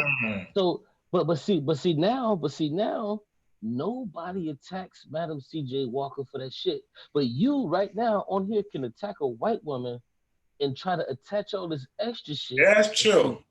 That she I'm not never attacking even, any extra shit. I she mean, never, it's hold on, all, listen, it's hear all. me out. Hey, I'm almost done. She wrote it in her own memoirs, bro. Hey, Lynn, what he's saying is What are you talking about? She wrote this in her own memoirs. Hey, Lynn, all he's saying is you can make the same argument for C.J. Walker. That's all he's trying to say. Right, that's it. Because listen, right now, what you're doing is you're attacking the white woman, and then you're adding all this extra shit that she never espoused, but then you never attack the black woman who basically perpetuated self-hate. Like she perpetuated this shit. But you have no argument for that. Oh, you know what? I don't want to say you don't have no argument for that. Give me your conspiracy on Madam C.J. Walker. Which white man made her do it? What was that? I'm sorry. Which white man made Madam C.J. Walker? Because the white man could have did it himself, but instead, what white man chose Madam C.J. Walker to come out with these hair straightening products? Which white man? Well, correct me if I'm wrong. All right. But from my studies, you know, what I got out of it, I thought that she had a problem with her scalp, and her hair was falling out, so she made her own. She made her. No, that's not true, bro. She made like her own little gel to put on her head, and her hair started growing back. If she had a problem with her scalp, she wouldn't have been straightening and putting shit and products in her hair, bro. Yeah, but I mean, hey, that gives you scalp problems. The people that I got that information from could have been, you know, wrong, or, you know, telling it that way, you know, without studying themselves. I'm not exactly sure. Yeah, but what I'm just saying, man, you have to look at things, you know what I'm saying, 360 degrees.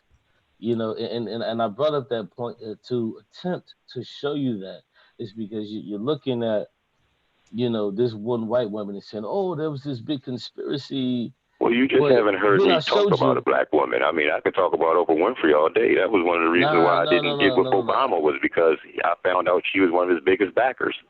And I said, he's going to have to do something for her with her own religion. So you got conspiracies for everything is what you tell them.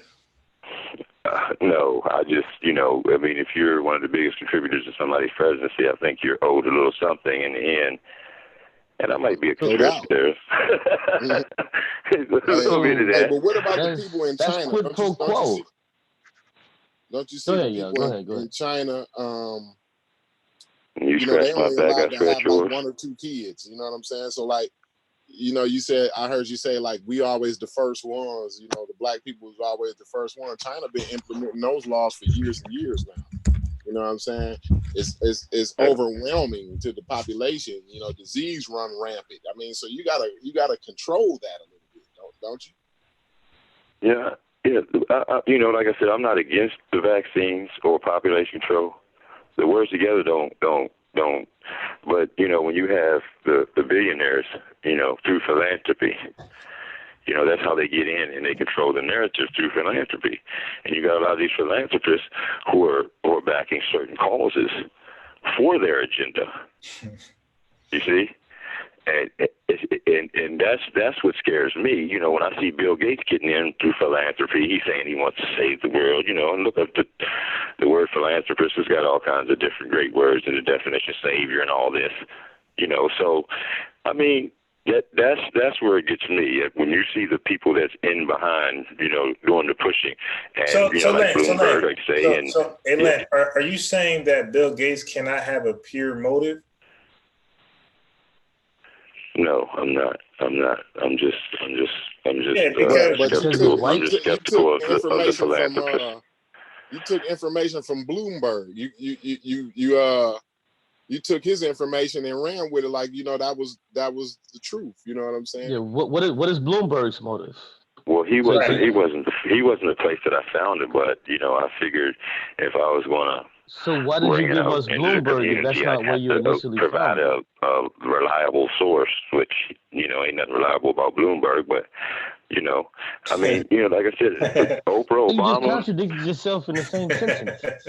You literally I'm just just contradicted I'm yourself just in the giving same you a sentence. source, man. A place where you could go look it up, and then you can go from there and go to the next place and the next place, wherever you see fit, or wherever it's best for you. You get your best information from. So now, Whatever okay, site so you now go you're saying, to so get now your you're best saying to go information from, the wherever. one you trust the most, go to it and see if it says the same thing there. So now you're saying go wherever. Now, if I go to this place, do these people have an I agenda? said go to where you're most comfortable.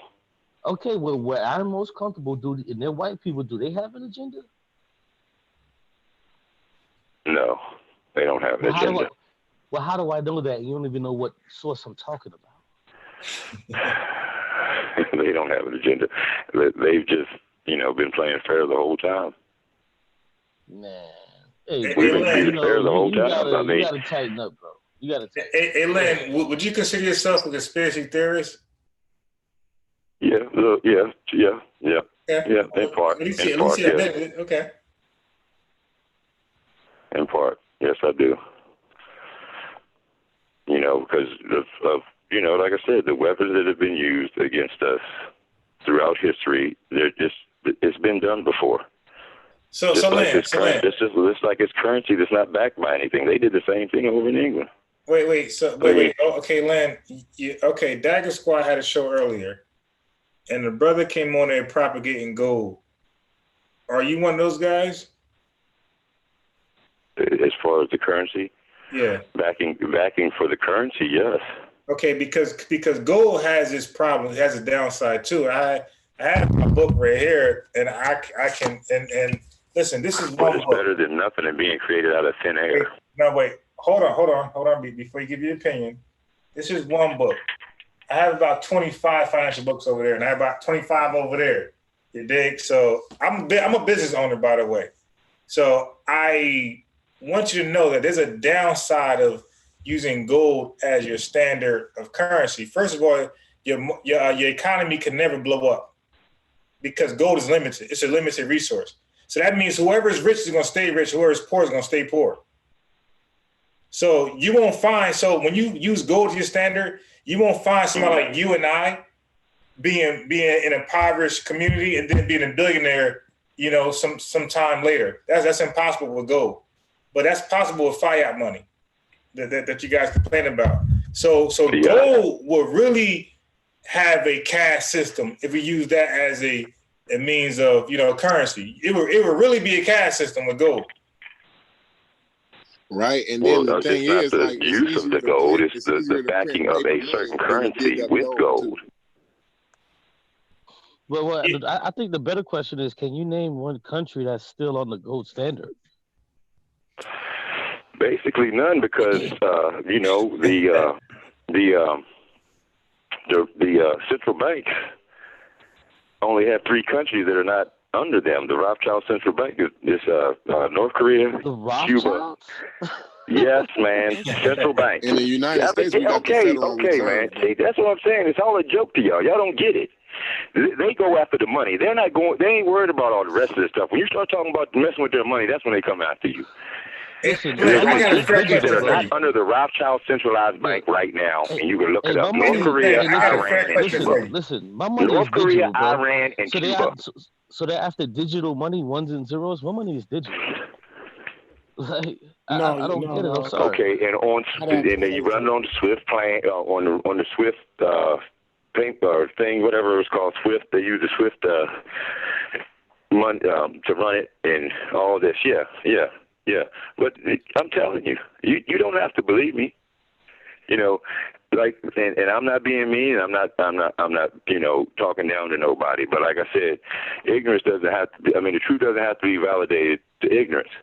If you go and look, the Rothschilds Central Bank, there's only 3 countries that are not under the Rothschild Central Bank in the world.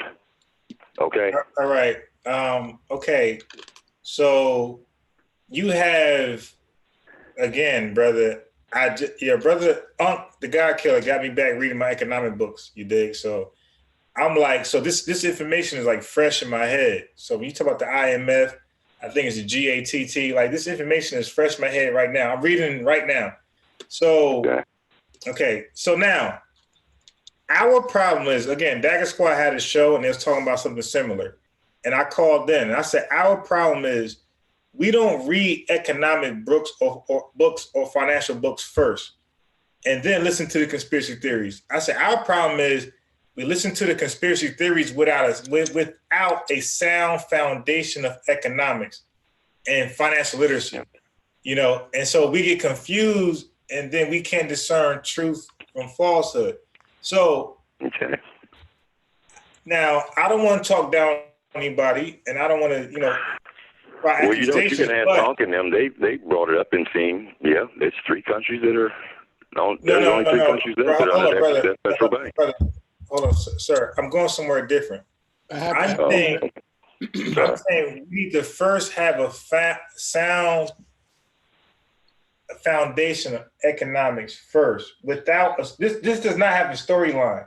This is not going to push you to a certain, you know, currency. It's not going to push you to a certain social structure. It's just giving you history and present information about economics. That's it.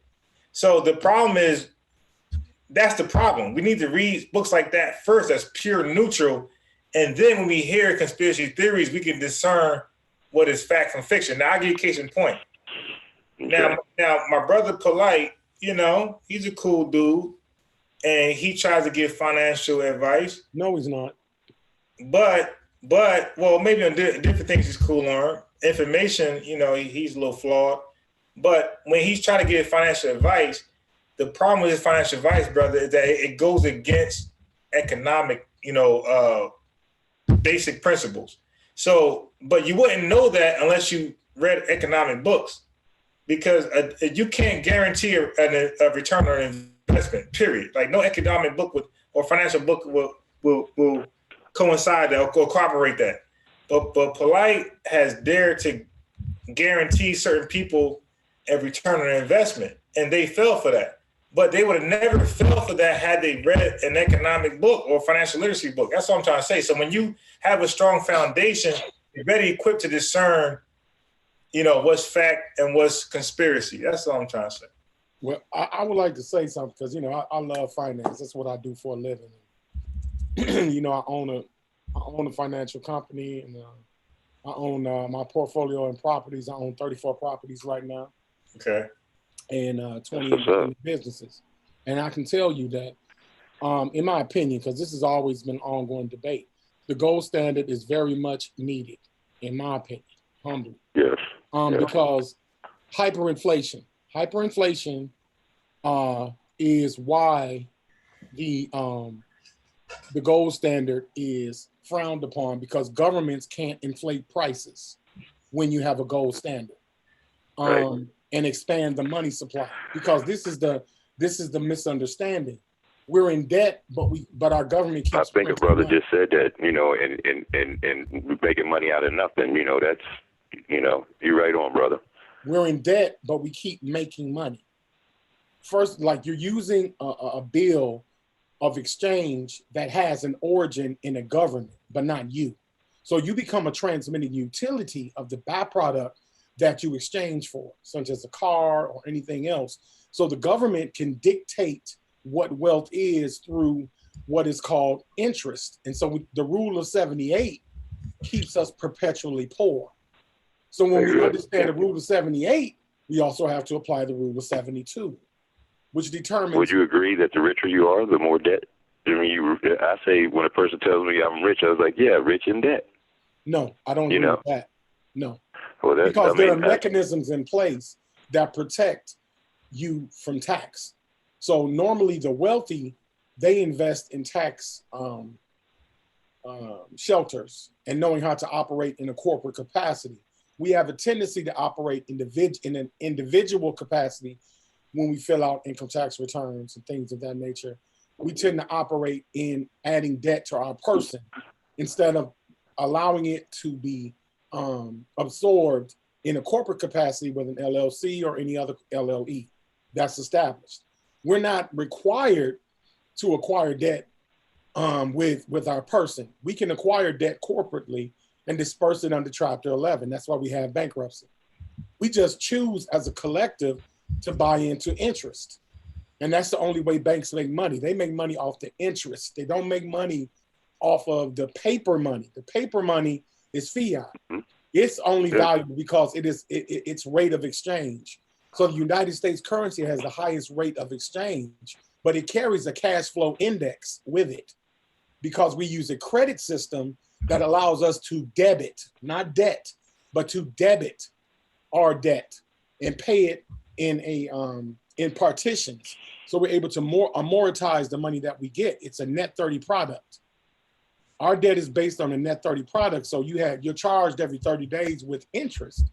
So you have to know what is a favorable interest loan as opposed to unfavorable. And I do agree. I understand what Brother Unbiased is talking about, but I'm one of the economists that do have an issue with the US dollar. I think we should dump it because it's going to hyperinflate anyway. We don't have a time frame, but it's going to. You mean the US 45 cents? Because it's only worth 45 cents right now. Yeah, I don't know about that part. Ask your banker; they'll tell you. I don't know about that. The dollar is very valuable because it's tradable. You got to understand it. If you walk into a store and somebody gives you a diamond for your dollar, it's pretty damn valuable. Right. It's not just 45 cents. I mean, it isn't that simple. But I will say that the U.S. dollar's trade value is what makes it extremely sought after.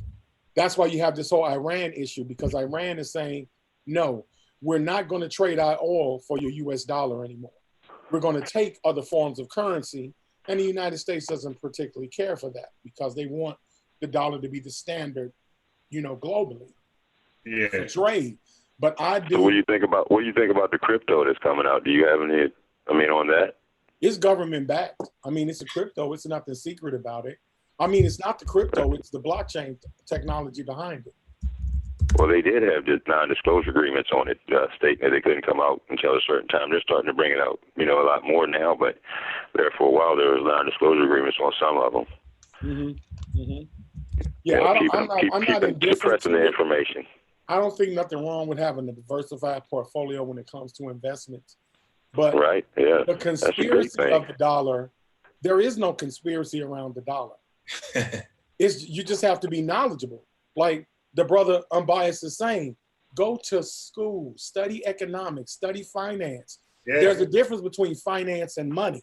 Most of the time, people don't manage their money because they're not financially literate. Finance is the ability to manage your money in order to accumulate wealth over a period of time. It's just like a math equation. It's not this conspiracy to keep you downtrodden because you're using a dollar. If you want to live, you better use that dollar if you want to survive. Yeah. It's the only means of exchange at this moment. But I don't agree that it's a conspiracy around it.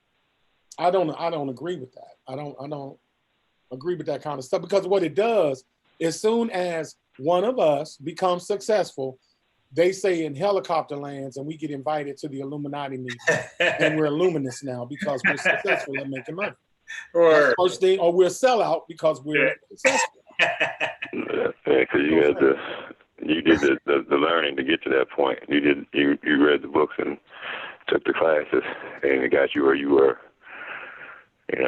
And that's my only knock. Why not? I think the gold standard is good. I do, and I think the gold standard is good. But if you uneducated, the gold standard is gonna ruin you, because the gold standard is not about wealth. Wealth is about stabilization.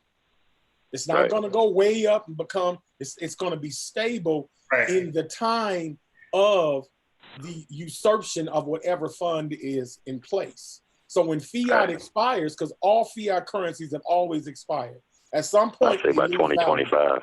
Yeah, at some point they're eventually going to die out. But what the gold standard does is allow the overall currency flow to reestablish.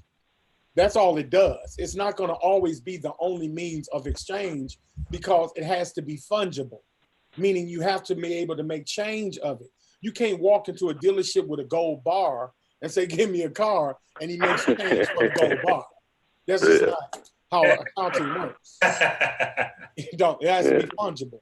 So it's I think that's why they're building these cryptos. I think that's why they're building these cryptos so they can break that bar of gold down into whatever they call their. You can't digitize a gold bar. It's a mineral. You can't turn it into a cryptocurrency. There's no way to convert it. I'm saying it's going to be backed by gold. You can't back a crypto by currency, a crypto by gold, because there's no physical bill to account and give bookkeeping to it.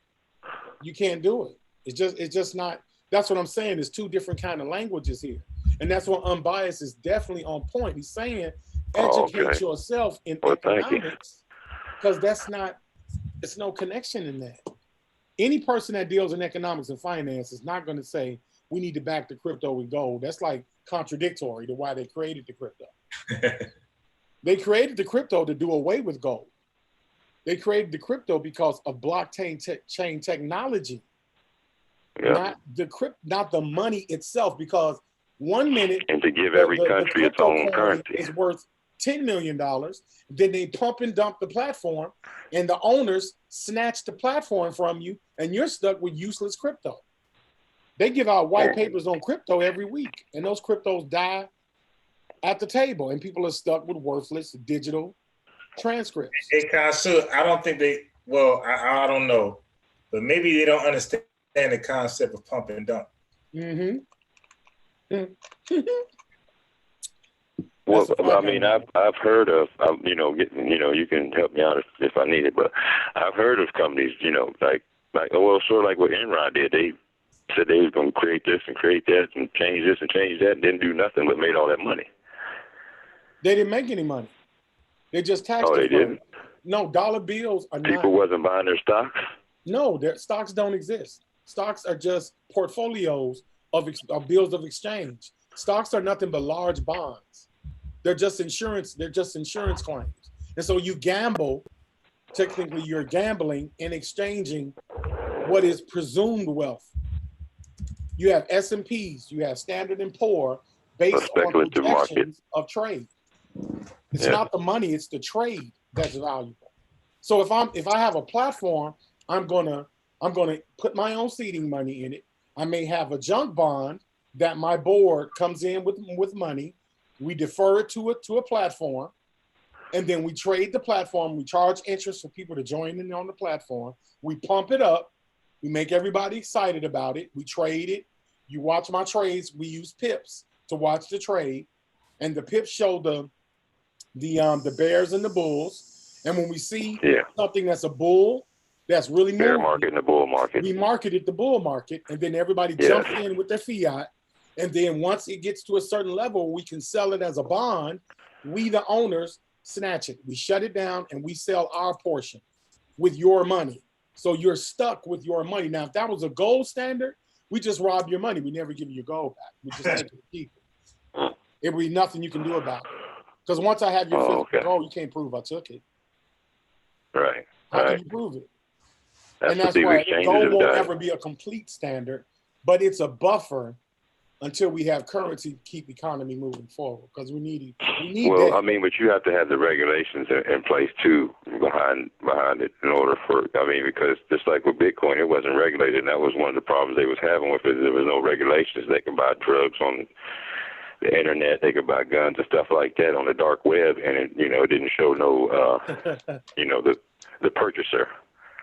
See, that's the kind of stuff that me personally, as a financialist, I have a problem with, because I don't like this dark web and this the Bitcoin is going to save us from the evil government BS. Oh no, Bitcoin is terrible. I don't even go in that realm with that. I'm totally, even though I do trust the gold standard, I only trust it in limited capacity, not in total usurpation of trading bills, because we need that. We need that in order to establish commerce. We need that. Like us, we don't have a GDP. That's dangerous. That's worse than the racism we're dealing with. We don't have a gross domestic product. We don't have that. So we don't have anything that's going to economically support our claims of freedom. Okay, we want freedom at what cost? We can't even attest the cost because we are consumers. And the ratio of consuming and manufacturing and production is off balance. Until we change that, like you can't say Black Power, but you're sitting on YouTube. It's you can't say Bill Gates is a problem if you're using his mechanism. Yeah. It makes absolutely no sense to me. Not in the economic world. We have to create a certain level of scarcity that we are connected to, that we own, market, and publish with each other. Yeah. Until we do that, I mean, certified employable, in my opinion. Certified. I appreciate that. I want to do, checking, doing a little bit of checking, but that's what I say. We all got something to add. And, I got that conspiracy theorist thing with me. You know what I'm saying? I'm biased. Me and you got to wrap on some stuff, man. I didn't know you was really into it like that, bro. We got to wrap on some stuff. Yeah, definitely, man. But it's funny because I was like, do a show. Yeah, definitely. Before I got into once I got out of religion, once I got out of the Nation of Islam and the 5% thing, I went full throttle in just finances, business, research and that type of stuff. And then it wasn't until I started to watch just for entertainment, watch SANETER and and then I started to read science again, and I had kind of fell off on the financial information. But we had a conversation yesterday in the Dagger Squad, and asked for a source, and the source was in my economic book. And then when I was looking for the source, I fell in love with economics again. So I've been reading this book like crazy, catching back up. Yeah, man, I'm economics is my thing. Thomas Sowell and a couple of other people are very influential with me. So yeah, we had to do some rapping, man. Yeah, but you should definitely be doing shows on that, man. 'Cause you can help a lot of people out. You know what I'm saying? I mean, I'm not nowhere near as educated on you as the subject, but I've, bought houses and flipped them. I got one for 80 and bought it, and when the market was low, and that's when you buy. And then I sold it for 200, 4 years later, and then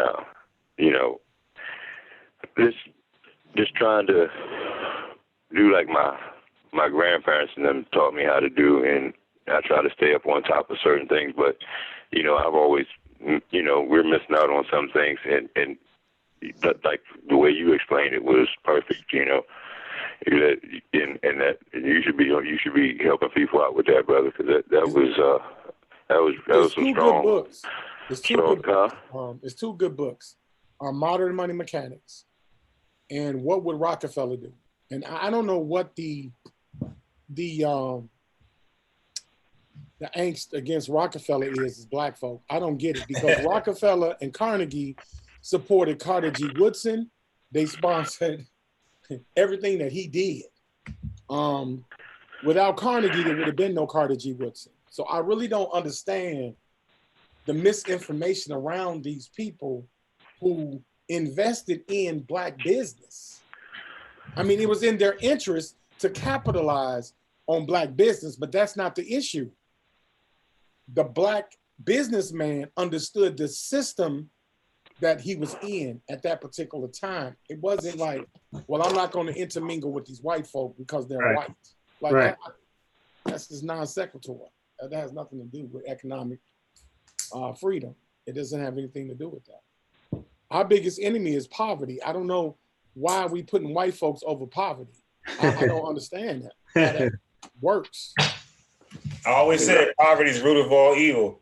Man, I despise it. I can't stand poverty. Now, these white folks, I don't really have time to worry about that. I don't have time to worry about that. Yeah, you got to look what's directly in front of you. And white folks are not directly in front of us. We are in front of us. And that's what I was saying earlier. Yeah, because I was going to say this, and that's interesting that you said that, Consul, because a lot of black people, especially here on YouTube, they look at white people as if they are the sole proprietor of causing this poverty to black people, and we never think to look within ourselves, or to look at to look at the missteps that we have made. And I had a conversation about this last night. And it's like, yo, we have made some missteps. And one of the examples that I gave you is that we have um cities with 60 to 70% black people, and we see how they operate. And then when we look at cities with 60 to 70% Hispanics and whites, and they operate a totally different way. But in those same cities, people would still say poverty and the white man is doing this, the white man is doing that. It's like, but hold on though, like, why is this same thing not popping up with these Hispanics? Why is this not popping up with the Asians? Like, you never hear Asians or Hispanics in 60 to 70% dominated cities cry about this shit. And that it's disgusting to me. I'm sorry.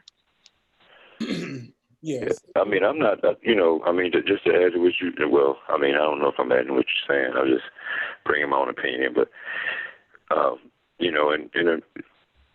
in America, I think some, it's 47 million people in poverty, and the most of those people are white women and children.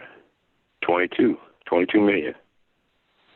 Because it's more of them here than it is of us. That's why. But you know what I'm saying? It's because they say, oh well, 54% of all black people are in poverty, but they're not telling you that the majority of people in poverty are white women and children. Yeah, that's just by sheer numbers. That's just by sheer numbers. Len, that's misleading because there are more white folks in this country than black folks. So of course, there's a small percentage, right? There's small percentage that's on welfare is larger than our large percentage that's on welfare. So that's all that's saying. Yeah, but even if you look at it like, because with that right there, that's a numbers game, of course, because they have more numbers than us. But right. When you talk about the black community, the percentage of our people right. who are on these social programs is high, and it's higher than theirs. Yeah, you also have to understand, with our numbers being so high and our numbers being so low relatively to theirs, it affects us even more. Yeah, so half of us.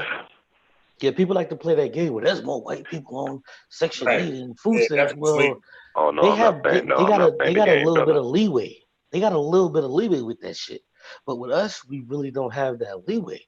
You know what I'm saying? Not saying that every black person is poor and struggling and shit like that, but majority of us are. Yeah, the overall, overall, half. Over half of it. It's way more than half. It's about 80% because most of our homes are single parent homes, and when you have a single parent home, you got single parent income. Okay, so that means so when you have a single parent income, you are more prone to poverty, and even your children. Right. So I was going to do a show on that. I did a lot of research on that. So, but poverty seems to go hand in hand with single parent homes. And you know what? Let me say this, and I'm gonna bounce after this. And this is why I shun single parent households, and this is why I accept and embrace. Damn, I just drew a blank. This is why I accept abortions, because if we weren't putting, this amount of black people into these situations, then this shit like being a single parent fucking handicaps you. It just does. Yeah. But if we had a little bit more of that shit, it would take a little bit of that stress off of young people who have kids at a young age and then become handicapped and then continue to be in the same system or I don't want to say the same system, but in the same predicament that their mother was in or that their grandmother was in. And then the only thing they do is just pass it along to them. Yeah. Not saying that every child that grows up in Section 8 of the projects turns out to be this way, but goddamn it, is way too fucking much. But with that being said, you give them a serious chance too. Yeah. And with that being said, I'm gonna bounce, man. I'm gonna check y'all on the other side, man. Y'all be good, all right brother. Yeah, right, we're gonna definitely get off in about 5 minutes ourselves.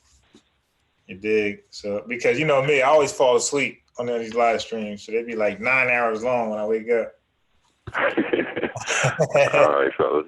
I'll go ahead and get off too. But before you log off, I just want to say it's misleading when they say welfare are majority white folks, even though it is, but percentage, if you deal with the ratio, now I don't know the exact ratio, but I'm going to give like a hypothetical number. So let's say if, first of all, there's over 100 million white folks in this country, and it's probably like 120, and it's only like 40 to 50 million of us. So if the ratios were the same, let's say if it's 30% white folks on welfare and 30% black folks on welfare, then clearly it'd be more white folks because they're more in numbers. So that's just basic numbers. But ratio wise, there are more black folks, so let's say 50 million black folks. I don't know the exact number, but I'm being hypothetical. So let's say out of 50 million black folks, let's say 27% is on welfare. So that's more than half. But if there are 120 white folks and 30% are on welfare, then that's just 30%. So it's more than half of us and only 30% of us. So ratio, only, then there's more of us on welfare than them compared to the race. But overall, because they're the more dominant race, as far as numbers, of course they're gonna surpass us on the actual welfare. So as far as the numbers go, but not as far as the percentage of people from the white race. But this is why welfare isn't going anywhere at the same time. Because when racist white folks pitch that old welfare thing, it's like, hold up, that ain't going anywhere because we just said more y'all on welfare than us. You dig? At the end of the day. So we know it's not going anywhere. As long as the majority of them are on welfare, we know that's going to stay right there. But so I just want to just clarify that. But I just want to just highlight this. And this, I believe everybody on this panel and on this live stream are pretty much doing the best they can, to survive and be as successful as you can. But unfortunately, for the majority of our population, we are distracted. And the free time we have to be successful, we're not using it to be successful. We're using it to just filibuster and just like procrastinate. And as long as we keep not using our time, all these hopes of uniting and doing stuff together, it's all just unrealistic. We got to first be taught how to value our time. And until that happens, like all these get together things, it'll just be us on this panel. 5 of us, 10 of us, that's it. And we got to just plan with the 10 of us that we have. But trying to think we're going to get 100 and 200 people, that's unrealistic unless we teach them to value their time. So now I work, I'm pretty sure you work and everybody on this panel work and the chat works, right? And when we're not working, what are we doing? Some of us use that time to relax, catch up on whatever they need, chores, whatever's. My time, bro. TV. Right. My free time is always reading, trying to be more successful. Another stream of income. That's all I do, bro. Everything I read my agenda is whatever I read, I'm trying to provide a source of income. So I'm saying look, I don't need a second income, to make it. I pay bills easily, you dig? And I got enough money for the finer things in life. I'm Gucci down. But what I'm trying to say is I still try to, get another income. So that's why I can't respect people who has less than me, but don't use their time to, to try to get another income or be more successful. I just can't respect that lack of hustle. So I don't gravitate to them, and they don't, and I don't want them gravitating towards me. I only hang around hustlers, people who want to, that want more out of life because they make me work harder. They remind me that there's more out here. So until we have that type of energy, like I just believe we're doomed and we're far back. We're just too far back. So my man Ricochet TV says unrealistic. I don't know if you heard what I just said. I don't know how it's hard to disagree with, brother. Ricochet TV, listen to me clearly. I do not need a second stream of income. I work 25 hours a week, but that's it, bro. I work 5 hours a day. Okay? You're supplementing the income. Right. I make 3 digits though for a day. You dig? I'm not a 2-digit guy hourly. I work 5 hours a week. That's it. I don't work hard at all. I control what I charge, and I go up every year. You dig? So I just make more money every year. But even with that, my free time. Hey, look, bro, I spend more time in the gym than I do at work. By the way, I go to the gym every morning, and I'm there more than I'm at work. You dig? And even in between that, I find time to do a lot of reading. You know what I mean? And all my reading is based on trying to increase some more income. What I'm trying to say is this: all the time you got left over from you guys working and whatever you're doing, if it's not trying to improve yourself and be more successful, I don't take you serious, and I don't want to do anything with you. I only want to do things with like-minded people. That's it. And that's my stance. I don't want to do anything with somebody who's unsuccessful. Prove yourself first, and I can work with you. Ain't nothing wrong with that, brother. I agree. Right. So I'm hearing people say there's more people than jobs, brother. What I'm trying to say is this: if you have a skill, right? If you have a skill, then you are useful. Somebody can use you one way or another. It did even include myself. Like I need a lot of stuff done. You know, like I'm a guy who pays for everything. I dry clean stuff. I mean, I will park my car because I live in an apartment complex and sometimes parking get hectic. I will call my boy who's a taxi cab driver to take me places, and I got a car, but just for convenience, you dig? So, hey, Ricochet, if you have a skill, we are willing to pay for that skill just for convenience,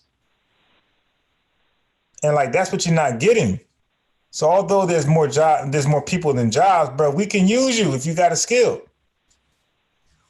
But again, when you don't read these economic books, you don't know that. Like, you don't know your worth.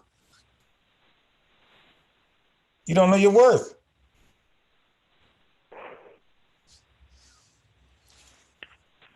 Yep. They ain't passing out the truth, man. I mean, you got to look for it. And I'm hearing Ricochet says great for me, bro. What I do is this, Lynn.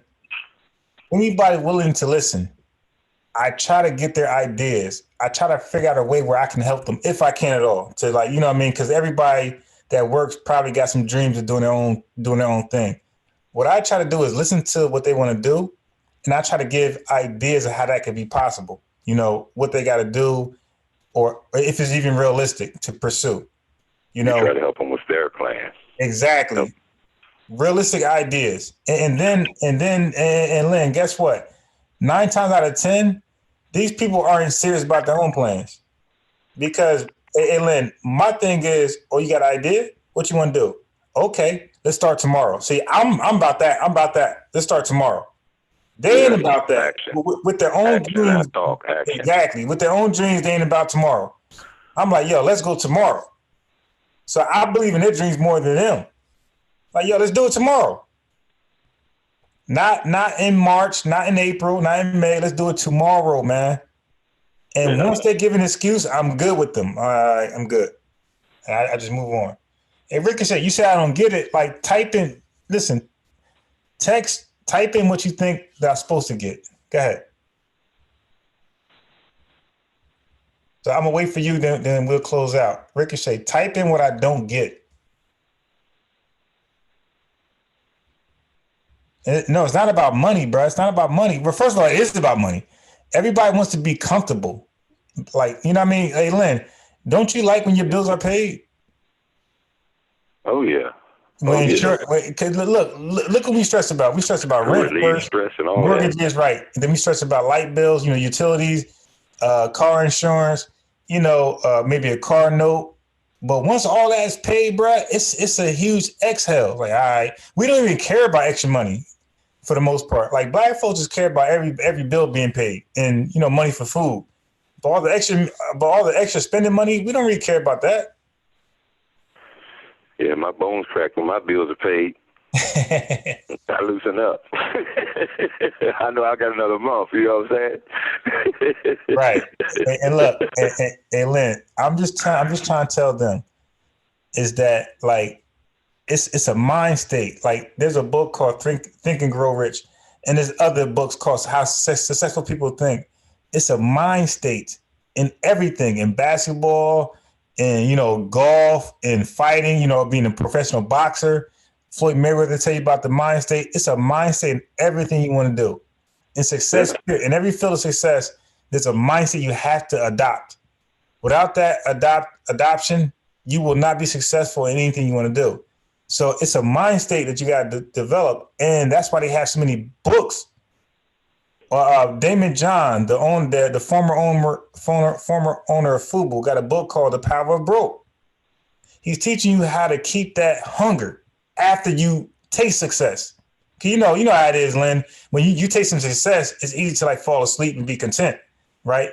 Damon John got a book called The Power of Broke. He's saying, yo, listen, keep that broke mentality 24/7. And this is the ultimate. We have examples of that in sports all the time, where the guys, you know, get that big check, and then all of a sudden they softer than medical cotton. Right. So, you know what I mean? So I don't mind, like, to be honest, I don't mind Lynn's conspiracy theories or his own research. Like, that doesn't bother me. As long as Lynn is self-sufficient and he's like bill free, like he's, you know, very free as far as his bills, I could do business with this man. Like, I don't care about your personal beliefs at all. The fact that you're self-sufficient, we could work together as far as like business. The people that bother me are people who are not self-sufficient. And what's double worse, you're not self-sufficient because you're not using your time wisely. Like you're on YouTube watching SANETER, you're on YouTube watching whoever else, and you're not putting that time in yourself. Those are the people who worry me the most. Yeah. I mean, that's why I get on, you know, I'm trying to learn, you know, and I learn something from everybody. I mean, I don't even call myself a Christian anymore because I don't, you know, but I just say I'm a follower of the Most High, but I don't get into that. That's not why I come. I just come to learn history and different things, you know, finance, whatever we're talking about on that day. All the rest of that, you know, I'm not interested in you knowing what religion or what political group I follow or any of that. It's just, you know what I'm saying? I'm there just to try to learn and see how I can help my people, you know. Right. Your political views, your religious views, in my mind, is all personal. Like, that doesn't intimidate me. It doesn't offend me. I don't even need to debate those things because they are like really just personal choices that you have a right to, you know, to make a choice, you know, to be Republican, you know, Democratic, or whatever. Like, that's a personal choice. Like, I don't have to debate you.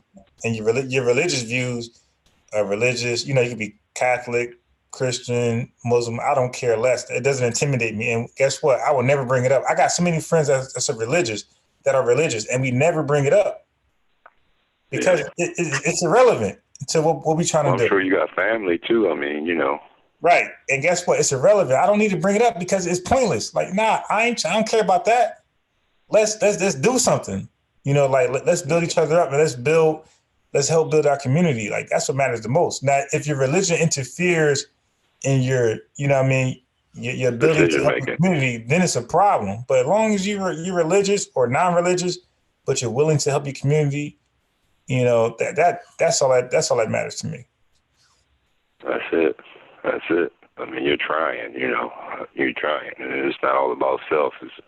You're trying, you taking your time to sit down and try to give people a platform to come on and, you know, discuss things and learn things of that nature. So right there is something that you're doing for the community. You know, it's not like you had to do it. You're doing it because you wanted to. Right. And Lynn, people say things I disagree with, and guess what? I never even tell them, you know, because that's not important. Yeah. I never even tell them. If it's not something that's, you know, important to the subject and is going to help get us over the hump, then what's the point in, you know, taking the time to stop your forward momentum to address some BS? See, but that's the self-hatred in us. You know, we want to shut each other down so bad, so we will focus on something that's like not even a point, just to shut us. You know what I mean? Just to shut each other down for whatever personal reasons that makes us feel better. And man, that's not me. That's not well, me. I think by you trying to, with your platform, you're not on here arguing about religion and Kim and all that stuff. You're talking about current events, and that's what we need. So keep on doing what you're doing, brother. I'm gonna go ahead and get off here, but I appreciate you though. Yeah, I'm off Flint too, but listen, I'm leaving with this. Also, you notice that like most platforms, the host dominates, the microphone, right? Yeah. Not here. You dig? Whoever's on this panel, they have equal time as everybody else. I split my time here, so there's no dominant voice here. Like we take turns talking and building and sharing thoughts. So with that, bro, I'm out of here. The next subject will probably be dealing with the single parent homes, because I did a lot of research on that, and I want to share some things I came across. So that's probably the next live stream, the family structure, single parent home. I'll definitely be there. Yeah, so we are out of here. Peace to everybody who came through. All right, fam. Peace to you, Thank you, brother. Yes, sir. Peace.